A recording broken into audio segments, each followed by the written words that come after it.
Antonio, my Yeah. gosh. Hello, hello. Good to see you. We're trying to get the biggest blast from the past to come and visit. I came just to see you, Brent. Oh, I Oh, appreciate that, Donna. It's great to see you. We've known each other for decades. It's wonderful. Donna is a Oh my hero of goodness. Oh my goodness. It's mutual admiration for sure. Hi, yeah. everybody. All right. But I've had people show up at my house doing some work and they find out that, oh, you did Appalachian Mountain Tea Project. That it's a Donna's program. That saved my life. And I'm like, well, now that is a good Yeah. Wow. that's important stuff to hear from people. So I It's don't know. my heart and soul. Yeah. There's nothing that's going to replace that. Absolutely. So I'm appreciative and thank you for all that. Thank you. Yeah. Wow. Oh, I love seeing the faces here. Tessa, Tony. This is great. welcome everyone. Oh, We're wow. we're excited to see so many people. Yeah, this is great. We've had a great amount of people register for this, and we're really excited. Oh, Give it wow. just a couple more seconds. Yeah. We'll get in here. I know Brent has a full agenda. Yeah, I will be able to talk for a while. I think. Well, hello everyone. I'm Sherry Bagley. I'm the executive director of the Association for Experiential Education, and we are so excited to have come together with Brent. This is his project, and he asked AOR and AEE if we'd be interested in holding this symposium, and of course we are, and it's great. And Candace is here. She's one of the people that helped get us together. So looking forward to more collaborations with AOR and AEE as AOR gets its new executive director and he gets his feet under him and figures out what's going on. So um, it is great to see everybody. I'm going to turn things over to Brent and let him get started. Thanks, Brent. Thank you. And thank you everyone for being here today. And I'm going to talk a little bit before I start my slide deck because I realize as soon as I start it, I won't see you anymore. So, but I'm really happy to share this research. And so I'll just kind of contextualize this a little bit is that I'm calling this like TOOBS Reveal Day. If you don't know what TOOBS is, it's the Outdoor Orientation Benchmarking Survey. And kind of the history of this is that some of you know Greg Corio, and Greg Corio and I, um, years ago, I think 2008, 2007 to 2008, we collected a lot of data. Oh, just a minute. Rick Curtis is in the waiting room. That's not okay. We got but I so when Greg and I collected all this data, one of the things that we realized is that well, we did this thing called the first year initiative survey, and in that survey they benchmarked against all these first year experience programs across the country, and it was 49 programs. And what was really um, great about that was kind of seeing how we compare to other programs, and I thought that was good information. And it was how the first year experience program at West Virginia compared to the classroom program compared to the outdoor program. We weren't allowed to share the results then, but I think enough time has passed since 2007 and 8 that I can share that the outdoor orientation program crushed it. Number one, number one, number one, number one, number one. The in-class West Virginia program that wasn't going using the outdoor program was number 7 out of 49. And I thought that was so interesting to really reflect upon, what the power was of the outdoor component or what other components that we did that were a little bit different that brought us from seventh to first. From that, the idea was, well, I was having a hard time finding good measures, so I just started experimenting with them, and this is how we ended up here with the outdoor orientation benchmarking survey. And so a number of you participated in that. Some of you haven't yet, but you're invited to. The What I've said for years is that the cost of participating in this survey is that if you agree to use it, you also agree that if you get high results, like you're that number one school or number two school, you will share that with other people, either through the OOPS conference or. And today, I'm trying to make good on that by having this conference where we'll have people who scored high on the data outcome. So I'm going to, as much as I love like looking at all your faces, and this is feels much more comforting. I'm gonna start my slide deck for a little while, and I'll just be speaking into the void. So it'll be uh, um, I'll not be able to see your reactions. So I might come in and out of that a little bit. But thanks for coming today, everyone. And this is just a really robust group. So really glad to have people both from AE and AOR here. Glad to have people like representing a lot of these important programs here. And I see some people that might be just be I guess we'll call it like outdoor orientation curious. So welcome to be here and check it out.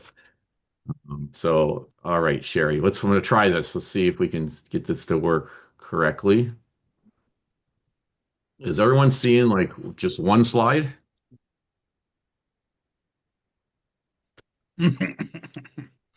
Yes, I need someone to, I don't know. No, Sherry, no, is it working? we're not seeing anything yet, Brent. You're not seeing anything. Neither am I. Oh shoot. Let me see how that. I guess let me go back to the I hate to say this, but this is what almost every one of my classes starts with Brent's technology moment. So here we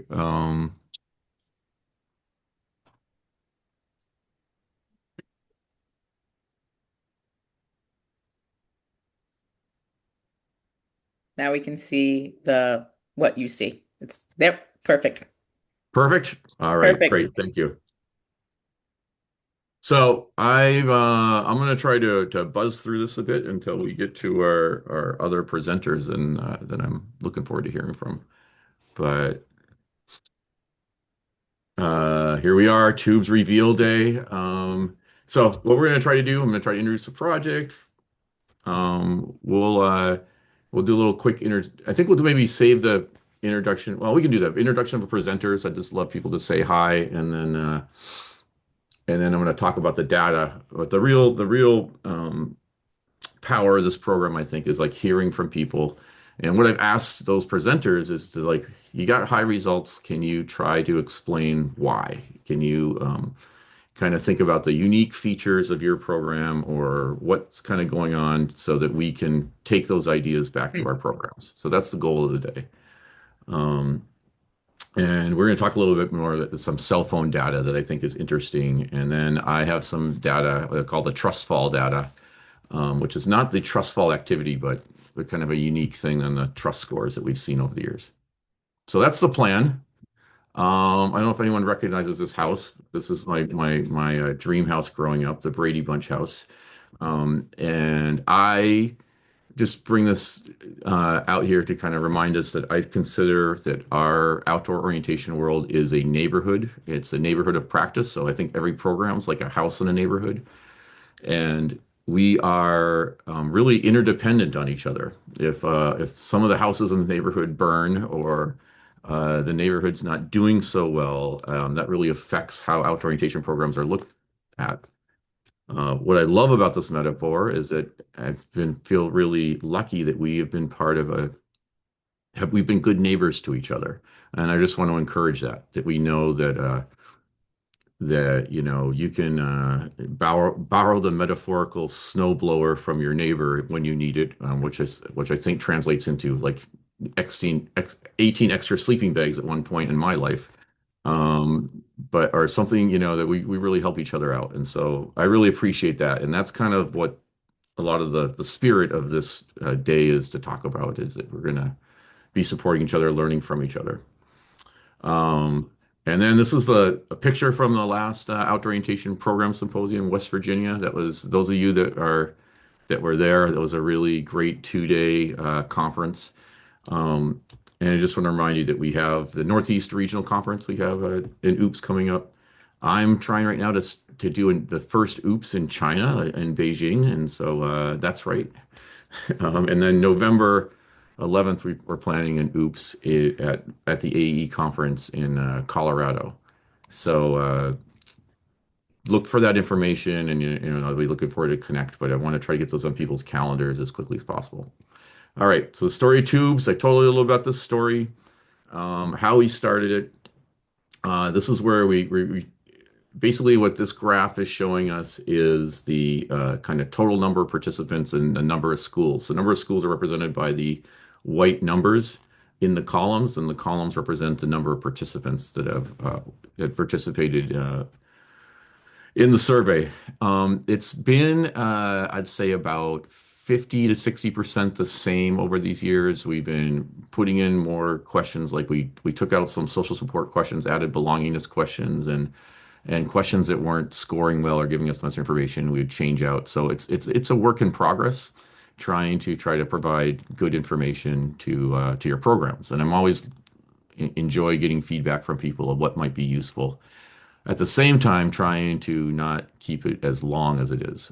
We've had we average here 15 colleges pursuing a year. We've had a total of 10,567 participants in TOOBS since 2014. So that average is about 960 a year.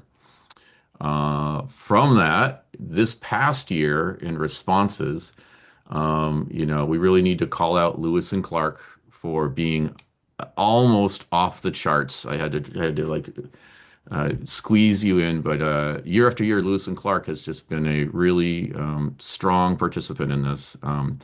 180 participants this year, which is about 19% of the total data.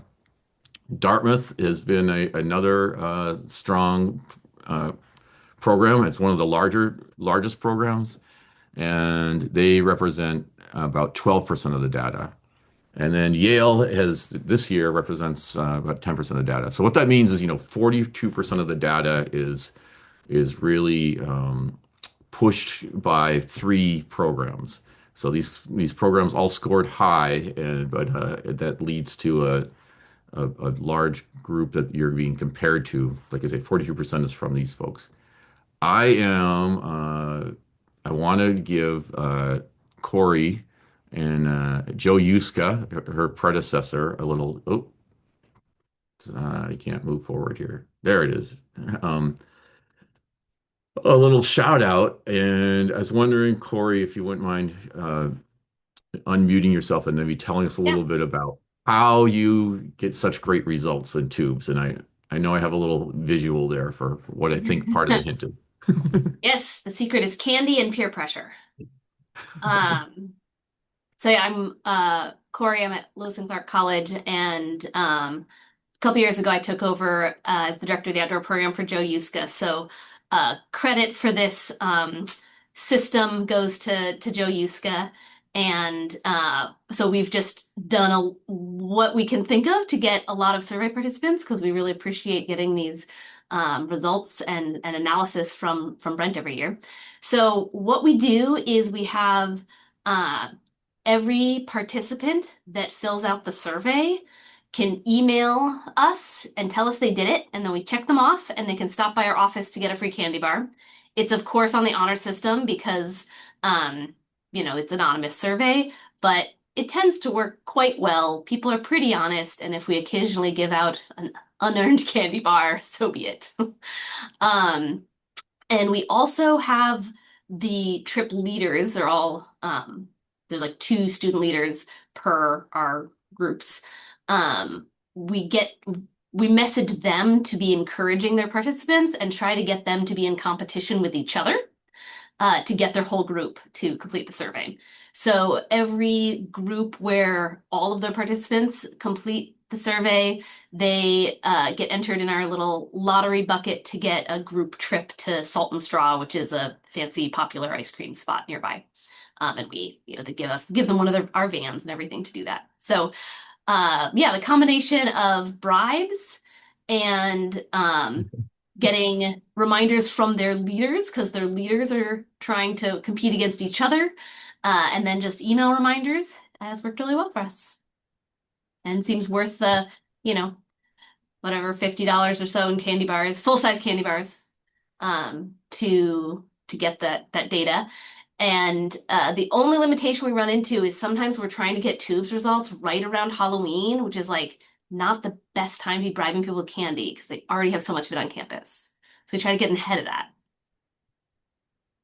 Yeah, I understand that. That is one thing that I always try to get tubes sent out. You know, part of the timing of tubes is that we purposely try to do it 6 weeks after your program. And the reason for that is um, in some ways it might sound ironic is try to get the lowest results possible. But no, what we're trying to do is uh, there's usually an after program glow that happens if we survey people right after their outdoor orientation program. It's like, oh my God, this is amazing. And we want to give the survey after students have been on campus a while, after they've had some academic work. So we hope by week 6 they've had to write a paper or take an exam, and then we want to see like how the program is being assessed by the students at that point. So that's why we do it. We do it on October 11th. That's my birthday, and I just think this is my birthday gift to myself, I guess, is try to get this thing out on that day. Um, so somewhat arbitrary, but yeah, but I really appreciate just it helps to have all these numbers, obviously, to try to have a robust data set, which we do have now. So I'm going to just show you like this year's numbers. We had participants. We had 724 participants, and then 169 leaders. This is our third year where we've been collecting data on leaders as well as students. Um, and then the other four, I'm not sure what that refers to exactly, but that is click. These are the results by school, and so this represents sort of the amount of like clean data in the total database. So out of those like 10,000 uh, you know surveys that we've collected, uh, really only 67% of them actually filled the whole thing out. We had a lot of partial data. We have some people that just click on the first two questions and they're gone. And um, so that's something that I know I get some people suggest, can we make it shorter? And we can, but we're also trying to like collect data on certain um, using some like survey measures of things like the college student belongingness scale. If you're going to use that, we have to use the whole thing. And so those are some of the issues that come up that as far as deciding to make it shorter. But I would love your feedback on that as you sort of work with tubes of what's most important and least important to you. Now that we're sort of online, there's this thing the Harvard has this thing called a Dataverse that they collect where my hope is to take this like raw data and be able to just put it in places where you could access it and run reports with your data if you have certain questions or something that you would like to dig into. So that's sort of in the future as well. So there we go. This year, we're going to talk about now tubes this year, and then I'm also going to talk about a little bit of the census this year. So, in gender and sex, you can see the results that were mainly in gender, like people identifying as female, and in sex, mainly people who are male. Um, the gender questions have really, because genders and sex has changed over the years, we don't really have a lot of like long-term data on this, and this is something that I've been that also kind of thinking like I'm wondering how useful this is as we sort of move from these binary roles and try to have a sort of wider sort of idea of the expressions of that go beyond masculinity and femininity. But this is what the data showed this year. One of the things that I'm going to talk a little bit more about is that participants who are first generation college students was 8% this year. And then on the leader data, 16% of the leaders transferred into programs. Race and ethnicity. This is not much different than we see in a lot of our outdoor programs. It's is a problematic in that we don't have as much diversity as is represented at our colleges and schools. African American participants only made up 1% of the participants in the total TOOBS scores this year. So quite low, but you can kind of see here that we had, so this is out of like, a little over 1,000, that we have a large group of people identifying as multiracial and then 64% identifying as white. So this is our first gen numbers again, and talk a little bit more about this. I'm a first gen student, so this is like feel like this is my people. I really love advocating for first generation college students, and as a first gen, I think it is a kind of a weird cultural transition into college sometimes, or I know it feels a little weird sometimes being on campus. So nationally, if we look at first gen students, it's 50% of all college students, but this number declines. I looked at our tube schools and how it sort of what we'll see is Bucknell actually has the fewest first generation college students at 9%, and then Fort Lewis the most at 43% of the 20 schools that were participating in tubes this year. If we added all those 20 schools, 24% were first year students, and so quite a bit different from the 8% that we're seeing in our programs. What was kind of interesting in running the data on our first generation participants is that they reported a little bit lower sort of connection to their adventure group, but they had like higher levels of belongingness to their leaders, and the leaders had higher levels of belongingness to their leader group. And the first generation college students, I thought this was interesting, were more likely to disclose information to leaders. So disclosure trust. So disclosure trust, I'll talk a little bit more about is like the trust when you would like share secrets or personal information with someone, as opposed to like uh, reliable trust is like I trust you to do things, I trust you to be competent. And so I think that those first gen students seem to be maybe leaning on the leaders a little bit more. The second gen and third gen students tend to be leaning on the group a little bit more, on their peer group. So I think that just kind of what it says to me is that maybe leaders are more important for our first generation students. Their training and their reaching out and their support. We have high levels of change, and basically we do this we do this sort of proxy pre-test post-test. So what it is people say like how curious or how well is your communication before the program compared to now after the program, and what we'll see is we see some really big changes in this, especially with communication and change of perspective, which I think is really positive. And this is more about the first generations and the peer leader stuff I was talking about. So kind of wrapping up the overview. For those of you that participated in tubes, what I want to, we've been trying to do this different ways. And one of the things I think we did some beautiful reports the last 2 years before this year.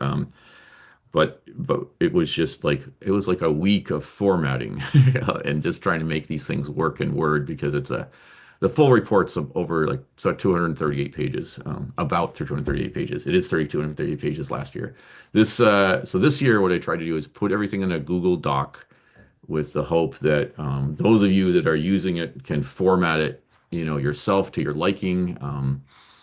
And this is something that I hope it can be useful. And I want to work with you if you want like a report or you want something different. I think that we can individualize that for each campus. A lot of times people like to have a few schools like to have myself to write a letter of support based upon your tubes results, and I'm happy to do that. And then interpreting it, I know this year I sent along a couple of documents. Hopefully it helps people interpret it, but that's always something I'm also willing to talk to people more about. I try to do that usually on a Fridays is kind of have some time to talk to individual schools. So that's kind of like the grand overview, and we're going to get a little bit more into now the presentations between the different programs. But I'm going to make a plea to you right now is to take the census. So what the census is this, as I spoke about earlier, and some of that data. Is it really helpful to try to get uh, find out everyone who's living in our neighborhood, basically, to keep with that metaphor, right? And so with that preliminary data, it's important. But my real goal is to get 90% information from 90% of the outdoor orientation programs in the country, and then it's really a true census. And then we can really, I think, provide really good information. How this tends to be used, I think, especially with programs that are starting or programs that are under threat. Um, Contact me and say, I need some data, and it's great to be able to plug that in and show them like what is happening, what other people are doing, what it cost is a real important one, like what's the average cost per person per day at programs. That's a great thing that helps programs that are starting out. So anything you can do to help with, encourage the census would be great. And you're thinking, well, what can I do, Brent? This is something that one way you could help is if you look at this list of schools and you know anyone at these programs, these are ones we've had a challenging time trying to figure out if their outdoor orientation program is still operating and finding a contact. And so I would love if you see someone there and go, oh, I know someone at Pacific, or I know that program is no longer operating. Then I would love to hear from you. So that would kind of help us with our project. One of the ironic things is that the more connected we are, the harder it is to get connected to an actual person on campus. And so this has been actually more, in some ways more challenging this year doing this. This is the fourth census that we've done. I have some of the preliminary census data, so I'm going to go through that real quick just to give you an idea of like what we're seeing from the right now. We have a little over 60 or 70 programs that have taken this. So this kind of things we follow, like mandatory programs or not. You can see that we have 11 mandatory programs, so that like you come to that campus, it's expectation that you go on an outdoor orientation program, and that's kind of heartening that some schools like see this as so valuable that they want all their students to do it. Length of trip in days. The average this year is 5.4 days so far as we're trying to get more schools. It was 5.5 when we did this. The last census was 7 years ago.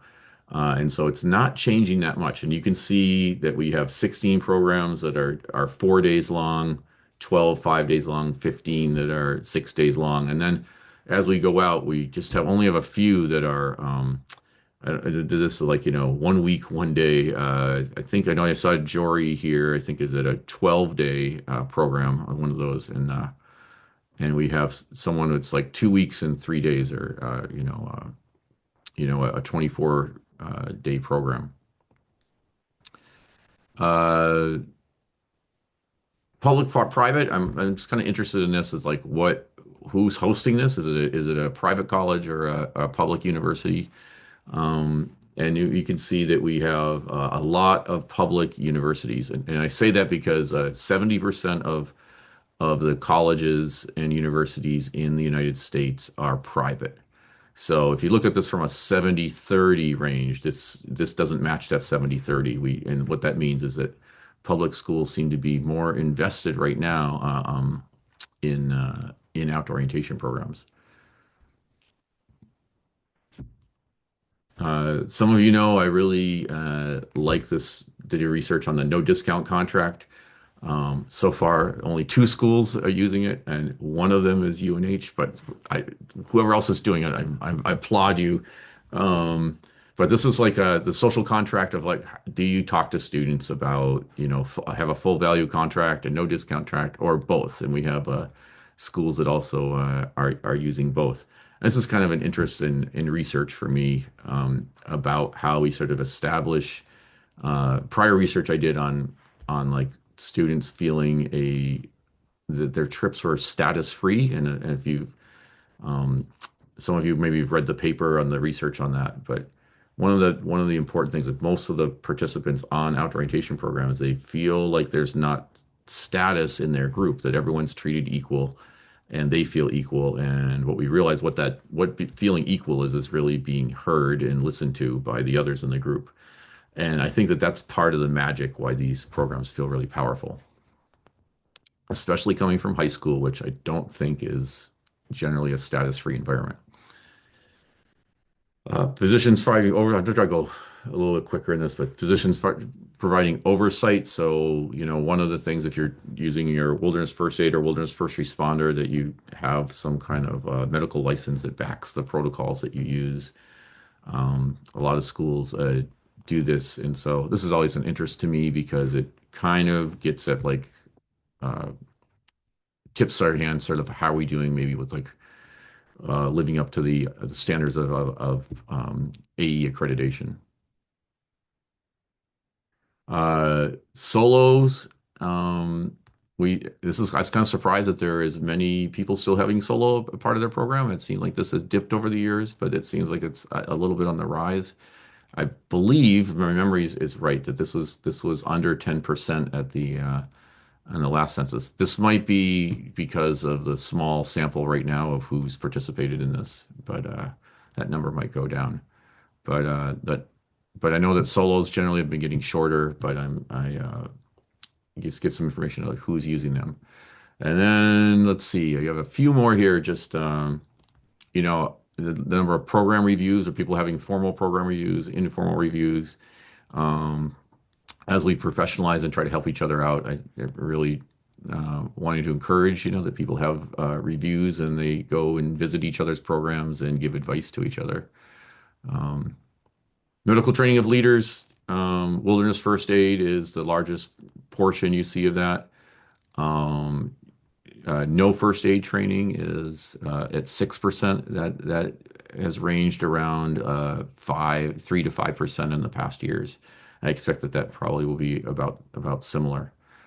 Um, and then cell phone policy. So uh, the idea here is like, how do you have any policy of cell phones? I know like you see 35% of the programs have a no cell phone policy. Don't bring your phones. I know at UNH, one of the things we do is, we have everyone put their cell phone in a stuff sack that we leave in the equipment room when we leave for the trip. Um, and other programs do this in different ways. But we're seeing like it's, West Virginia especially has like really great data about how students are originally resistant to this, but have become more and more grateful that they don't have social media. They're not tempted by it. They don't have their cell phones. Other programs like to have cell phones because, hey, more different ways to get help in an emergency is a risk management issue, and so why not bring all of them that we can? And so this is something that I'm really looking for, like information on how people are. Well, in future, I think that this is a good discussion point, and we're going to talk a little bit about that today with some data from University of California, San Diego. All right. TOOBS results I want to get into. Or I don't know, I'm maybe just stop and just, are there any questions so far as I speak into my silent void? Brent, this is Rick. One question. When you talked about the first gen students leaning into leaders, Yeah. a question that I had um, was there, I don't know if there's a question in there about this, was there any difference between the first gen students and the non-first gen students in terms of how close or connected did they feel to the group? Yeah, so they what the difference was, Rick, is that the first generation students felt more connected to the leaders than the group compared to the second generation students. Second generation students scored higher with connections to the group than the leaders. And that's mainly with like the disclosure trust uh, idea. So like, like who they were talked to, who they would lean on, and trust with personal information. Um, Second generation students seem, looks like more peer focused, and first gen is more leader focused. Right. So that's in terms of the like that trust component. Who would you trust more? Um, I guess another interesting question, which isn't necessarily in the survey, is like how well did you get along with the rest of the group, or other things. So is there a comparative, thing in there to say, um, I'd be curious whether uh, you know there was a difference between the first gen and the non-first gen, just in like I enjoyed being with these people, I enjoyed being with the group, or the if the somehow the first gen were like I did not enjoy these people as much and therefore I turned to my leaders. Are they connected or are they just totally separate? Yeah, yeah. I'd say, Rick, that the data shows is really positive in both areas. So I think that this is like it's not showing like a any challenges or difficulty with the group. They still have very high trust levels with their group and with their leaders. It just is a little bit of a interaction effect when it comes to trusting their leaders a little bit more than the second generation students.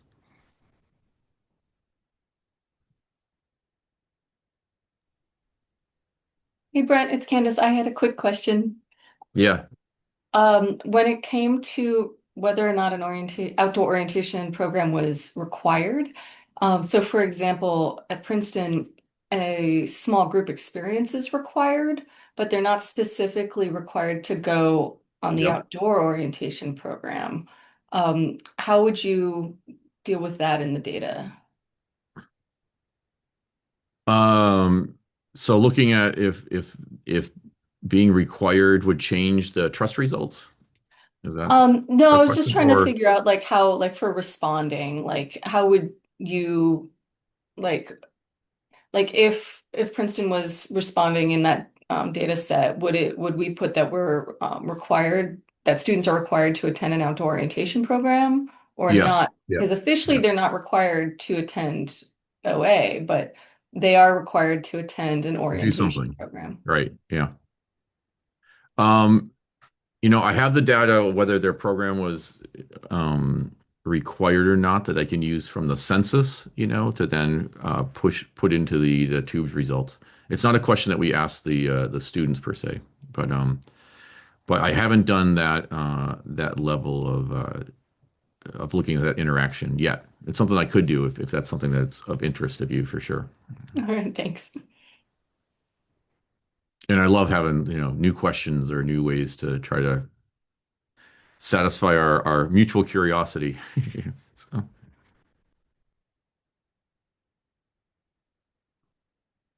all right. Well, I'm gonna continue on with the results here, and talk about tubes. And the first thing that we have in this question is really came out a little funky this year, and so I'm not sure if I trust it as much. But basically, what we ask people is like, it's kind of a proxy pretest, as we call it. And so the idea is, if you think about how anxious you were before you came to college, and how anxious you are now, we then would subtract those measures to get a score. And so a negative score would show like a reduction in anxiety from beginning to now, and a high score would be gains in anxiety. And what we tended to find, kind of this interesting interaction, is that the anxiety levels of our first years went down from, you can imagine like going to college, you're very anxious, and after 6 weeks of college, you feel like you're less anxious than you were at the beginning.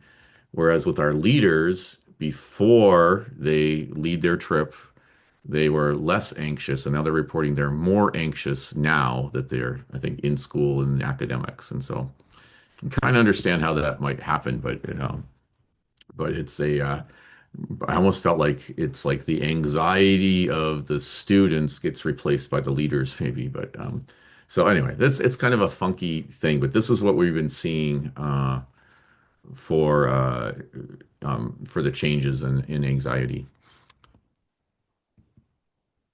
Uh, Trust data, I use this behavioral trust inventory. I've been using it since 2013, and I love collecting this data. And I'm going to talk more about this here, but um, I think it's a really good measure. It's created by this woman in Australia, not Belinda, Nicole Gillespie, and Nicole, gave me permission to adapt this way back in 2012, and so we've been using it ever since. And so those of you who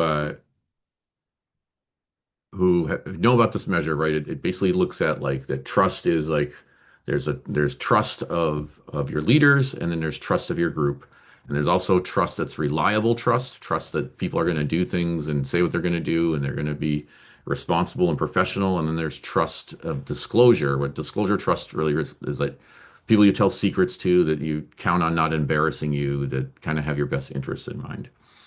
Um, it's a 7 point scale.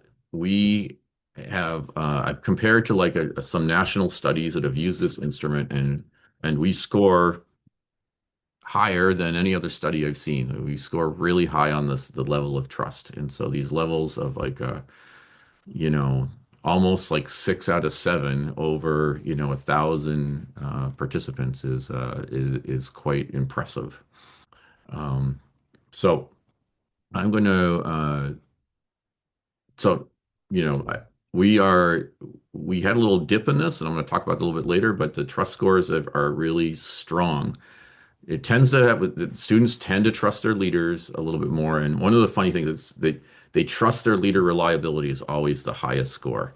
And this is really that the leaders know what they're doing and they can trust them. And I remember I did this study with David Starbuck, and I just thought this was so funny. The leaders saying like, when I went on the program, my leaders knew everything, and then I became a leader, and I didn't know everything, and then I didn't know if like maybe my leaders didn't know everything, maybe but I think that there's this perception of our leaders it's really strong positive perception, and I think it's really important to have those peers that our students look up to when they are going through these programs.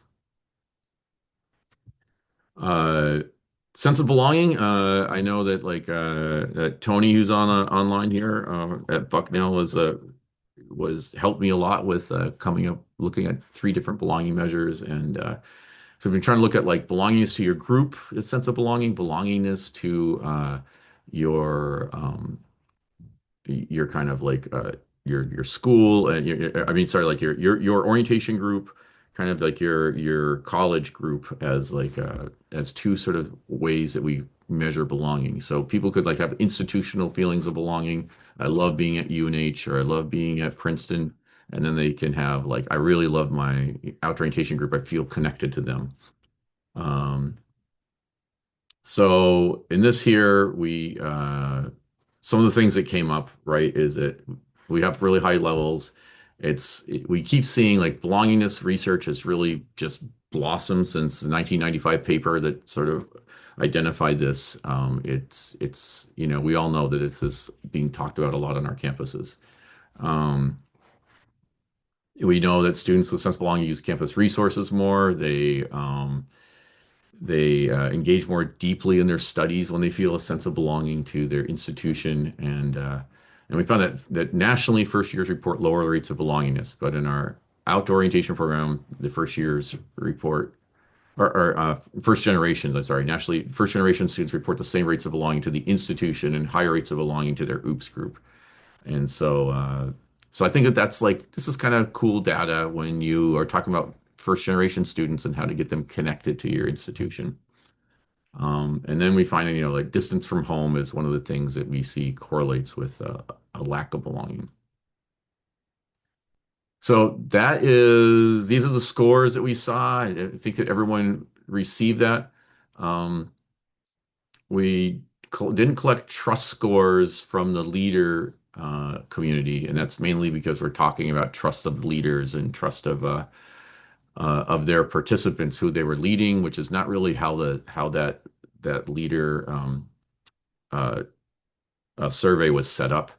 And so to try to stay true to that, we left that out this year in this. But I'd say, we have really high results. The kind of highest we have is that trust and leader reliability at 6.07. So you imagine that like there's a 7-point scale, that the majority of people rated that as a 7 across the board. So that's pretty impressive. And that's 5 questions that relate to coming with this measure.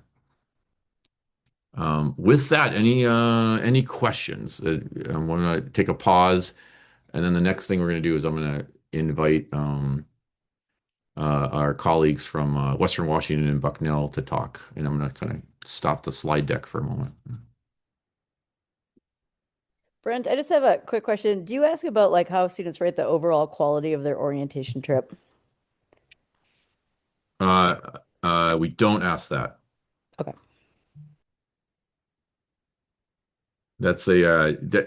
I'm guessing you do, Sarah. Do you use that at Hamilton? Well, it's just an interesting outcome variable that you can then run these other, Yeah. you can look at relationships between variables.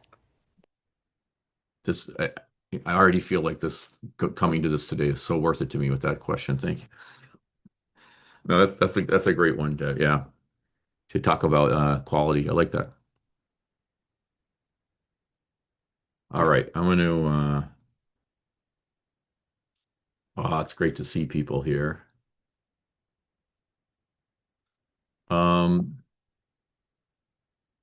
So what I'm hoping for next year is that I'm going to ask. I'll just kind of like warn you that we have people that scored really high with trust and belongingness and adventure group belongingness with it's Stu Montgomery at Western Washington and Tony Milano at Bucknell. And so what I'm going to do is I'm going to ask them to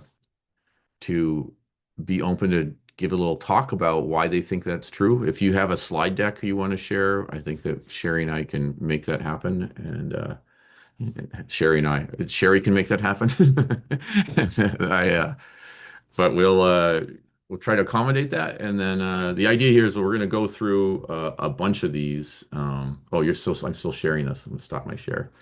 So we're going to do that. Then we're going to talk to folks at Kalamazoo and then Dartmouth, University of California, San Diego, and then Radford is the schedule. So, and I thank you folks for stepping up to talk. Before we do that, any questions or, as I say, quips, quotes, comments, concerns, queries?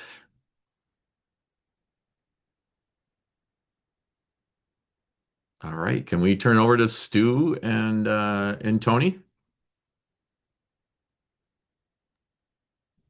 Stu, would you like to start us off? Well, do you have a slide deck? I do not have a slide deck, no. Yeah, me neither. Great. I'll start us off. Hey, I'm Stu. I work at Western Washington University, which is in Bellingham in Washington. I have found this overall trust score to be really interesting because there's been about 2 to 3 years of really high administrative turnover, which I think has been interesting that we've still scored high despite really tumultuous leadership. I think our successes with that are a lot of our staff lead our orientation multiple times. So some folks this year, it was their 3rd time leading the orientation. All of the staff who work in our orientation, they also work in our outdoor center. So they're working more or less year round, leading people outside. We ran a training in peer leadership and the power dynamics associated with that. And we have a core curriculum, which is every year, it's the same on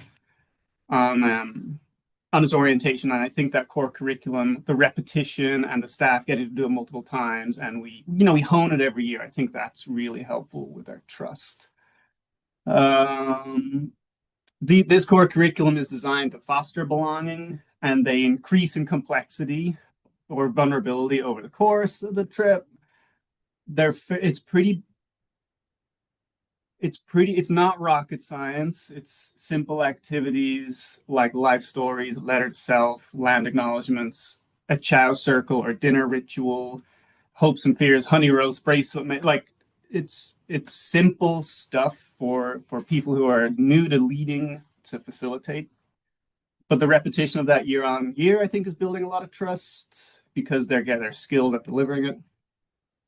And then the training we ran in peer leadership, in a nutshell, it was me helping the staff understand that they're not really peers on the orientation. And what I mean by that is they have a lot of training, they understand the university ecosystem, they've lived away from home longer than most of their participants, and they have a set of responsibilities set upon them by the university that makes them not a peer.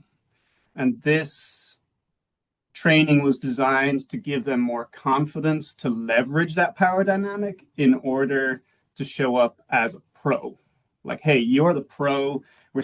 I trust you to go out there and keep these people safe. And ultimately, it increased the quality of the trip. And I think that had a really positive effect.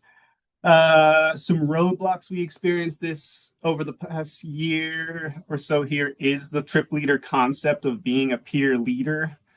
And I think they often were selling themselves and their experience and their skill set short because I'm just a peer, I'm just leading my peer, I'm the same as them. Like, whoa, we just spent months training you to lead these people. You can do it.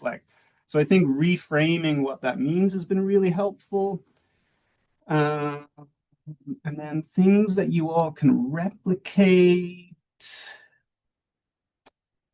The trip leader team is required to check in daily to get on the same page so they can be united front. That I think is really, really helpful. And then we had really consistent communication via text and inReach with me. And I was really surprised by how helpful that was to the staff.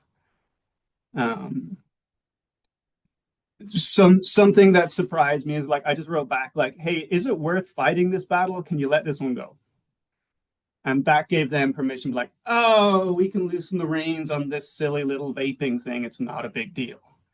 And so that really surprised me in how simple texting with these folks can massively increase the trust that they're experiencing with the people they're following. Tony, that's about all I have on trust. Do you want to do trust and then we can both bump into adventure group belonging? Sure, I might just even pile them together just as I have my notes organized, but I can definitely jump in. Cool. I'll just keep going with adventure group belonging then. Okay. I think that core curriculum I spoke about is critical for belonging. It gives the staff structure structure and guidance in how much of their personal story they can share. I think new leaders often struggle oh, should I tell this story? Oh, I accidentally told a war story. The core curriculum gives them guidance in how to be vulnerable and stuff like that. And we were overt about that. We also ran a 3/4 day training around building belonging for a diverse student body. And I think a lot of us will be familiar with the mental health first aid training. We tried to think of this 3/4 day training as what do you do before you need mental health first aid? So what behavior can you recognize and respond to that might mean a lack of belonging, and you can intervene before you get to the mental health? That's how we tried to conceptualize that training. We allow for a lot of input into decision making from the participants, which empowers the team, and it's easy things like where do you want to put your tarp? When should we stop for lunch? Most crews will run a leader of the day type thing, so they're getting opportunity to lead. Roadblock we experienced this year was cell phones in the field, especially with the satellite texting capabilities. And that contributed to some belonging and homesickness and took away some of the trip leader. Yeah, we just found some students disengaging from the group with their phones. And that was a lot. Sorry for speaking quickly. I'll pass it to Tony. Hello, everyone. I'm Tony Molinaro. I use he, him pronouns. I work with a fantastic team at Bucknell University. I'm both Morgan Costello and Elena Ruther. Just to start, Bucknell University was on the opposite end of that spectrum than Lewis and Clark College there. So we had a pretty low sample survey results. And a part of that reason is we're a new team. We've been, as this team, this is our second iteration of our what we call Buck Wild pre-orientation program here at Bucknell. And I think this is the first time that Bucknell's participated in the TOOBS survey in at least in a number of years. But for some of our curriculum and leadership successes, firstly, I want to focus on our leadership successes. This is something that our team, in these past 2 years, we realized this was a gap in some of the ways that we were training previously. So we revamped our model, and this was our first year with this new training leadership model, which seems to look like it falls we're more closely associated with the census, the preliminary census results. So refocusing on this trip leader training, we have over 120 hours of leadership training that includes the wilderness first aid certification. There's a weekend of specific skill training. There's a week-long backpacking portion of this training. But most of our training is really focused on leadership, on decision-making, risk management, conflict resolution. We practice a lot of scenarios, do a lot of scenario-based training. And anecdotally, we received just so much positive feedback on our leadership training. This year for our Buck Wild pre-orientation leaders, we had majority of them were first-year leaders, and historically there's more of a mix, a balanced mix of more senior returning leaders in our program. But we received many comments from those more senior returning leaders of like, wow, this incoming leader class is just super well trained, and they were almost like jealous that they felt like these new leaders were more prepared than that they were at that time. So we definitely think the level of preparation that we've put into our trip leaders really had an impact on these results here. As far as curriculum, we would definitely like to get to a place similar to Western Washington with that core curriculum where you have like a specific lessons and activities that are sequenced throughout the whole program. But right now, our programs are very kind of, we give our trip leaders a lot of autonomy of choosing the activities and their daily schedule throughout the week, which is very interesting that Western Washington's on the opposite end of that spectrum. And we're both here with some of the higher results.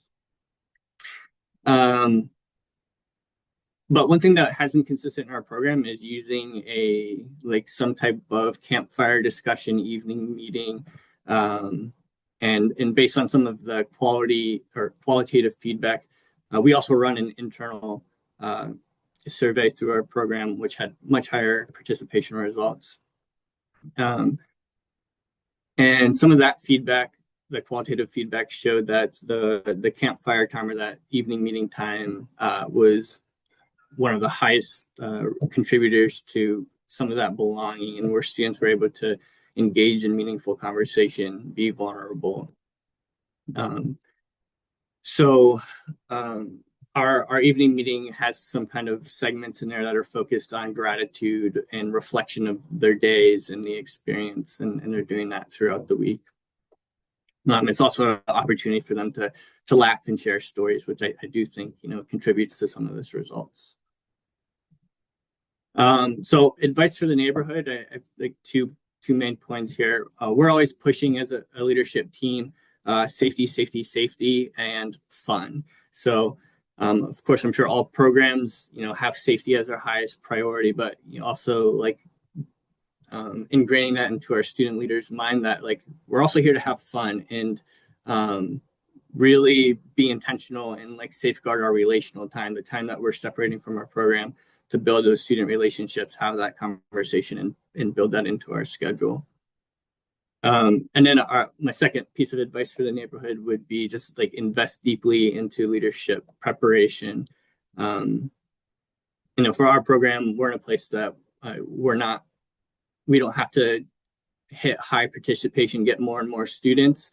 So we're not just trying to get more and more leaders. So really have an opportunity to focus on the leadership training, I think has definitely impacted the outcomes. And then for the replicable nuances, I've got kind of 3 different points here. So in our leadership training, we normalize nerves early on, and we really train our student leaders into to identifying anxiety early on in the trip and how it presents throughout the trip entirely.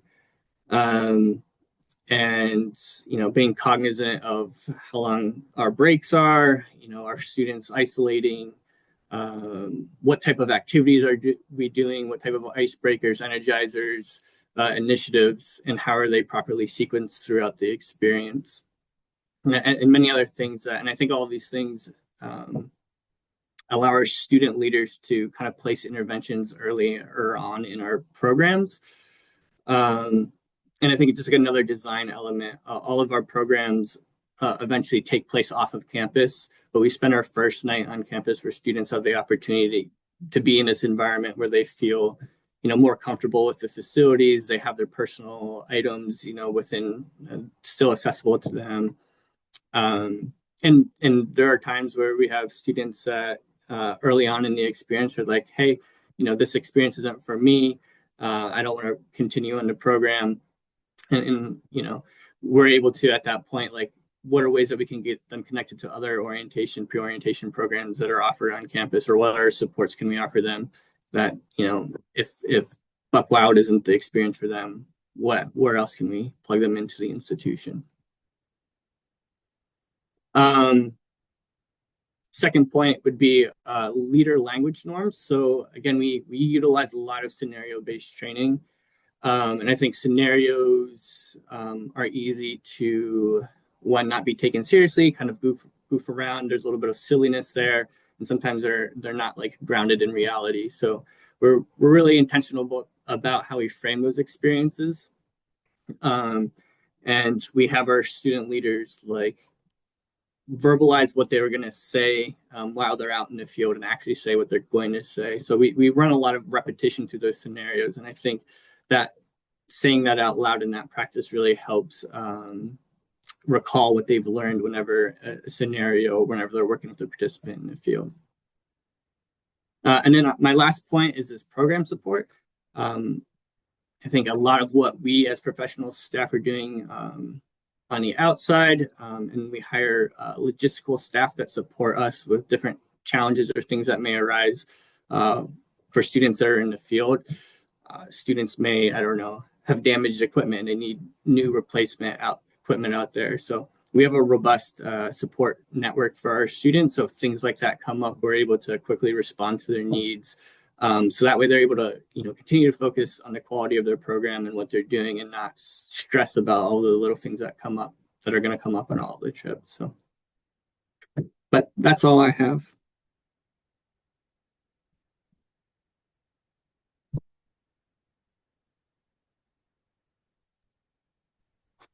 Yeah, thank you very much, Tony and Stu. I really appreciate hearing from you. And I've asked everyone to kind of reflect upon like why they got the high scores and what kind of things they can share with us. And so I appreciate that.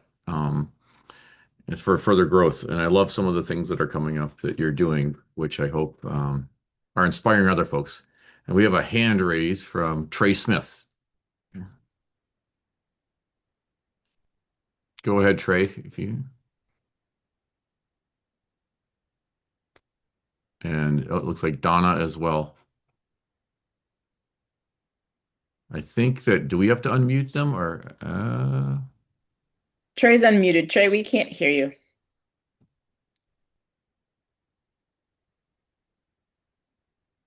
Oh. It looks like he's frozen now too. let's go to Donna then while we're waiting, huh? Okay. Yeah, thank you. This is really interesting, and I'm appreciating listening to these results and thoughts. And the Tony, when you talked about the campfire and trust and belonging, I'm doing this qualitative project on retrospective perspectives on young people. Well, they're now in their late 30s and early 40s, but they participated in when they were teenagers in long-term adventure programs. And they said the same thing, basically. When we asked for recommendations, they said, more campfire time.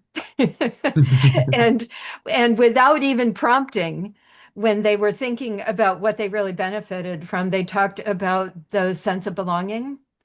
These are all young people who experienced significant trauma and poverty in their lives. So this idea about belonging and the trust in leadership was huge, and that was foregrounded even in this small qualitative research study. So it's really fascinating to hear this. And you said something that I wanted to just verify. These programs are voluntary; they're not required, correct? Is that That's what you're? correct. Okay. And people, and you said that they could decide this isn't for me. I'm going to do something different. Right. Which Okay. also I think affects our results then, right? If we have a student that didn't start or started in the program but then moved to a different one, we may not have collected their Right. results in the survey. Right. Wow. It'd be interesting to hear if your program or any of the other programs had a structure in place for any other follow-up. So post trip, a month later, anybody who wants to get together from this group can get together if there were anything like that in the structure of these programs. So thank you. Donna, I can't wait for the people. When everyone takes the census, I'll give you that data. It's Perfect. a little advertisement for that. All right. Well, thank you, folks. I want to keep us moving along and want to ask Jory to speak next and his team from Kalamazoo. I don't know if you have your team here or not, Jory, but really excited to have Jory here. Known him a long time. Does an excellent job at Kalamazoo and been a great supporter of OOPS and other programs. So take it away, Jory. Thanks, Brent. And hello to everybody who's here. I'm Jory. I'm with Kalamazoo College. Our program is called Land Sea. And I have to say, whenever I'm asked kind of like what we're doing that is most effective, I think I have a hard time knowing exactly what it is because I think I look at across the spectrum of programs and I've learned so much from other programs and other really highly effective programs. And it's really hard without kind of being in those programs to know how we differ and which ways we might do something different than somebody else. Um, and I think we've been participating in TOOBS since 2012, and we've scored in the top three in various places. And I haven't actually noticed a strong theme where we're scoring in the same place every single year, but we score in many of the places several years. So, sometimes it's hard to know exactly which pieces are the most effective that we're doing. Other than, I think, Brent, you shared with me, there was a time anyway where we were maybe the only school where perceptions of drinking among leaders led to higher overall trust scores among participants. And if anybody knows why that is, you can let me know if you have any theories on that one. But yeah, I mean, I think as far as growth, maybe the thing that I can highlight is I'm going to be the advocate for time spent on program, as well as the amount of time that we spend in prepping the program and preparing leaders. As I was seeing the graph on number of days, I'm noting both of our programs are on the longer end of the average for programs. So I'll give you a little snapshot of what our program does. So and maybe that helps to pull out some things for that we're doing too. Our program was started in 1973 by Colorado Outward Bound School, and it was originally a 21-day program. It was really just based on a outward bound trip. A few years after doing that, they shortened it to 18 days, and we've been at 18 days ever since. It kind of, like I said, still follows that outward bound kind of multi-adventure model. So we roughly spend about a week canoeing, a week backpacking. We have a climb and rappel day, and then we have a 48-hour solo experience. As Brent mentioned, the solos, we're one of those that are doing that still. We can do they can do a 48-hour solo by themselves, or they can participate in service projects for 48 hours, or they can do a half and half so that they're doing one day of each. Um, um, our program is in the Adirondacks in New York, and we are actually based in Southwest Michigan. So it's about a 13-hour drive for us. And so this issue of time is really salient for us. I think we're constantly asking ourselves, why do we spend so much time on a program, 18 days? Why do we spend so much time traveling for the program? And I would also estimate probably about 80% of my time throughout the year goes towards specifically the outdoor orientation program. And so for us, that time question has been really central in justifying why it's worth so much time. And for us, I think we've go back to student outcomes. So it is the program that has the highest student outcomes for us. And so that's where we've focused the majority of our time and how we've reasoned that.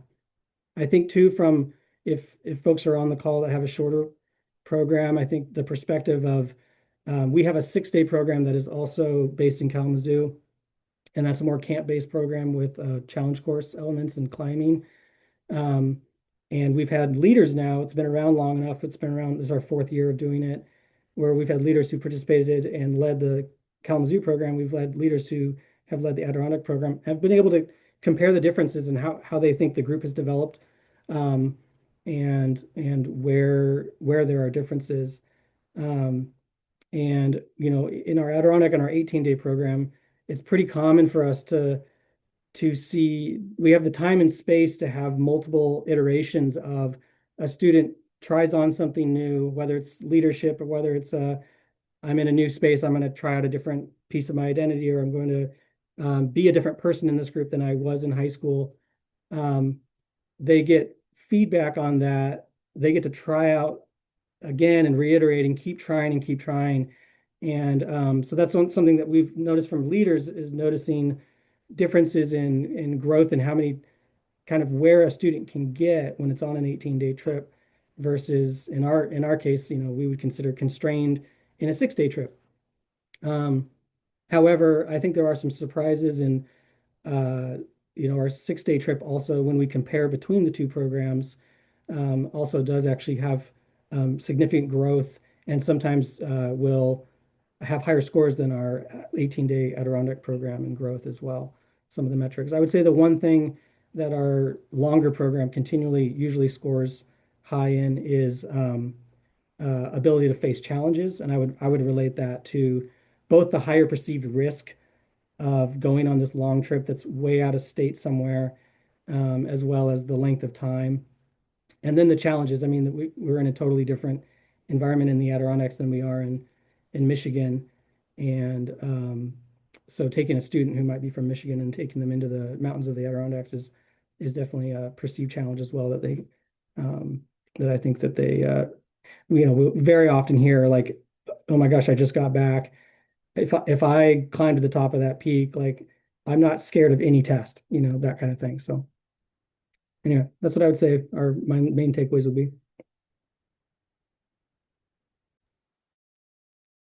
Great. Thank you so much, Jory.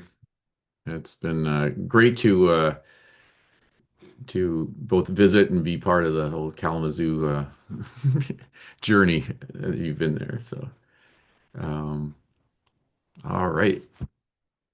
Next up, I have Claire that's going to represent Dartmouth, and it's the national leaders this year in belongingness scores, belongingness to the institution. And so, uh, Claire, I'll let you take it away. And we've been asked to for people to when you're sharing, if you just just remind us the size of your college and size of your program, so people kind of have a context for that, would be great. Yeah, absolutely. Hi everyone. My name is Claire Aronson. I use she, her pronouns, and I am the orientation program coordinator at Dartmouth College. I am 8 months into this position, so I am not a long-term expert, but really happy to be here and talk about our program nonetheless. Dartmouth has about 1,200 students per class. So we're not a particularly large institution. And our first year trips program is a optional 4-day experience, small groups of 6 to 8. We call them trippies, participants, and 2 to 3 leaders.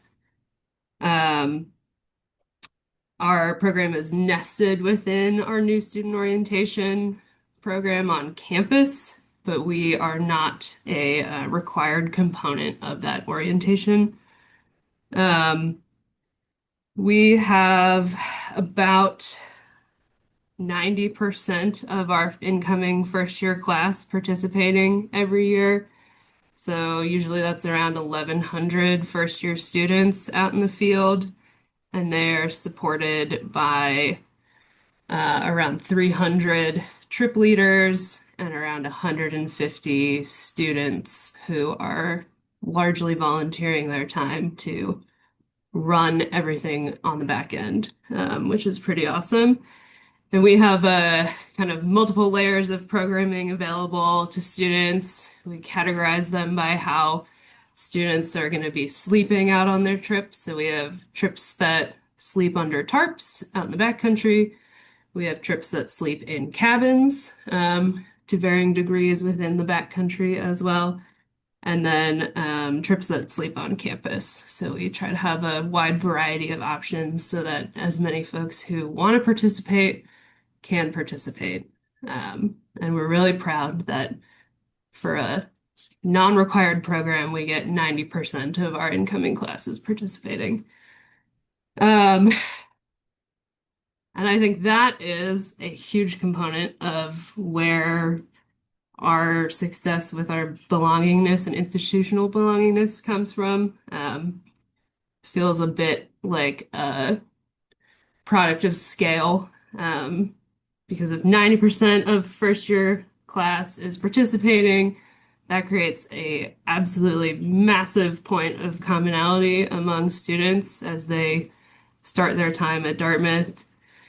When you add on those 450 upper level students who are also participating as trip leaders and support, that means that 33% of our entire undergraduate population is participating in first year trips every year.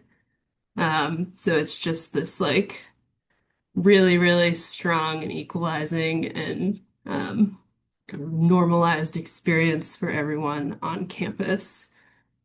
And I think the kind of layers of peer support that are created through that scale is really important for students to feel like they belong at Dartmouth. Like I mentioned, they have their small cohort of 6 to 8 students with trip leaders, and that's their little independent, discrete trip group.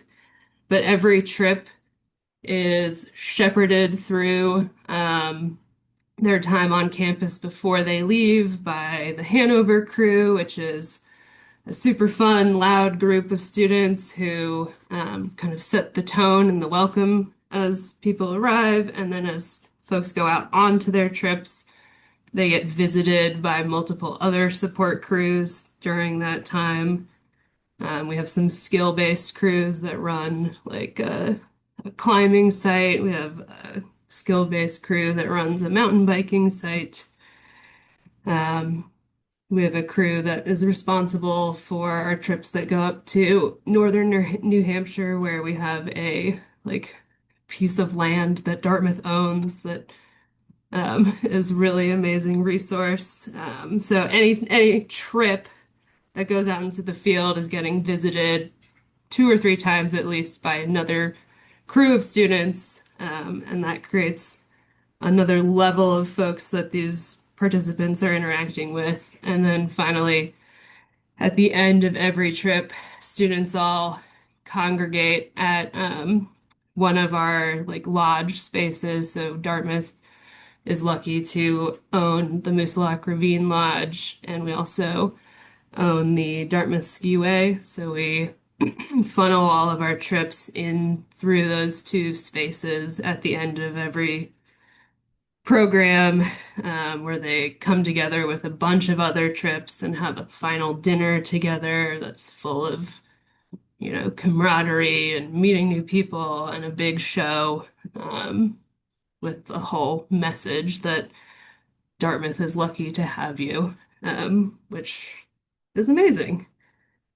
I think another thing that helps us with our sort of college institutional belonging is Dartmouth's access to these spaces that are like uniquely Dartmouth spaces. And I think the messaging is for students that when they arrive and they get to experience the Moosilauke Ravine Lodge or stay in a cabin that is owned by Dartmouth or go to the Dartmouth Grant and recreate on land that is owned by Dartmouth, the message is like, this is yours now because you are here and you are a student at Dartmouth, which is really cool, and feels really unique. And aside from the things that we, own or steward, we have 50 miles of the Appalachian Trail that our students maintain.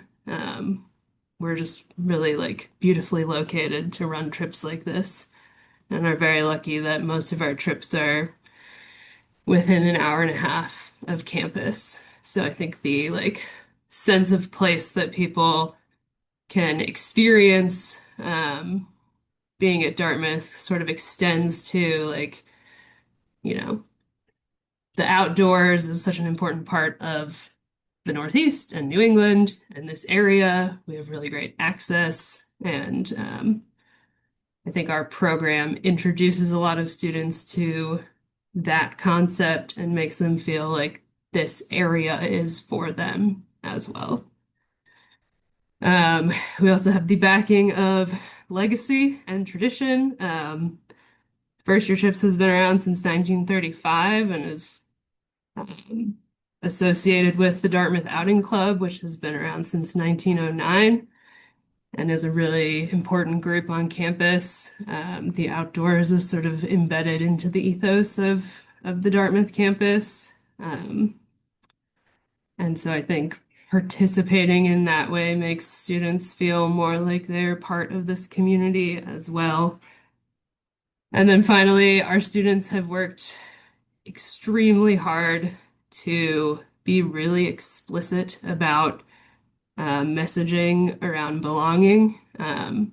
So when students arrive for their first year trip, they all get together at a meeting space on campus, and the Hanover crew does a show that's called the Safety Show, and it's this mostly funny, silly show where they teach everybody about kind of the norms and guidelines of being on a trip, but it also has 2 songs that get sung every single year that are about how Dartmouth is lucky to have you, and that is what you are told when you leave on your trip.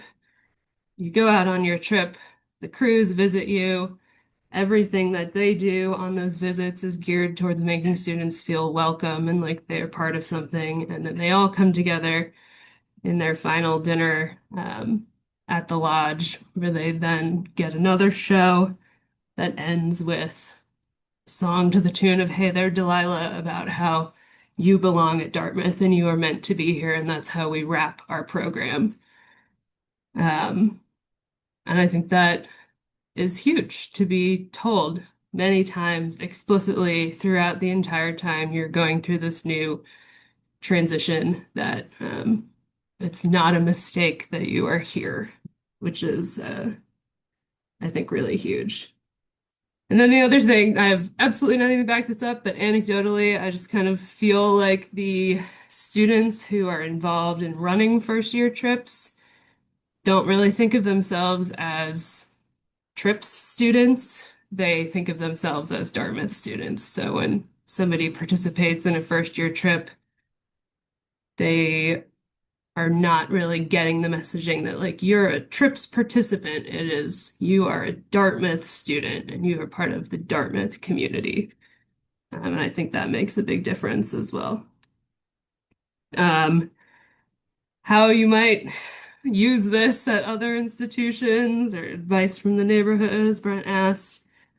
I think there are certainly it's a double-edged sword, but scaling up is, I think, a huge boon for us with our sense of belonging and how we do here. The more students involved, the more it feels like the program is part of the institution, and it kind of normalizes that sense of belonging.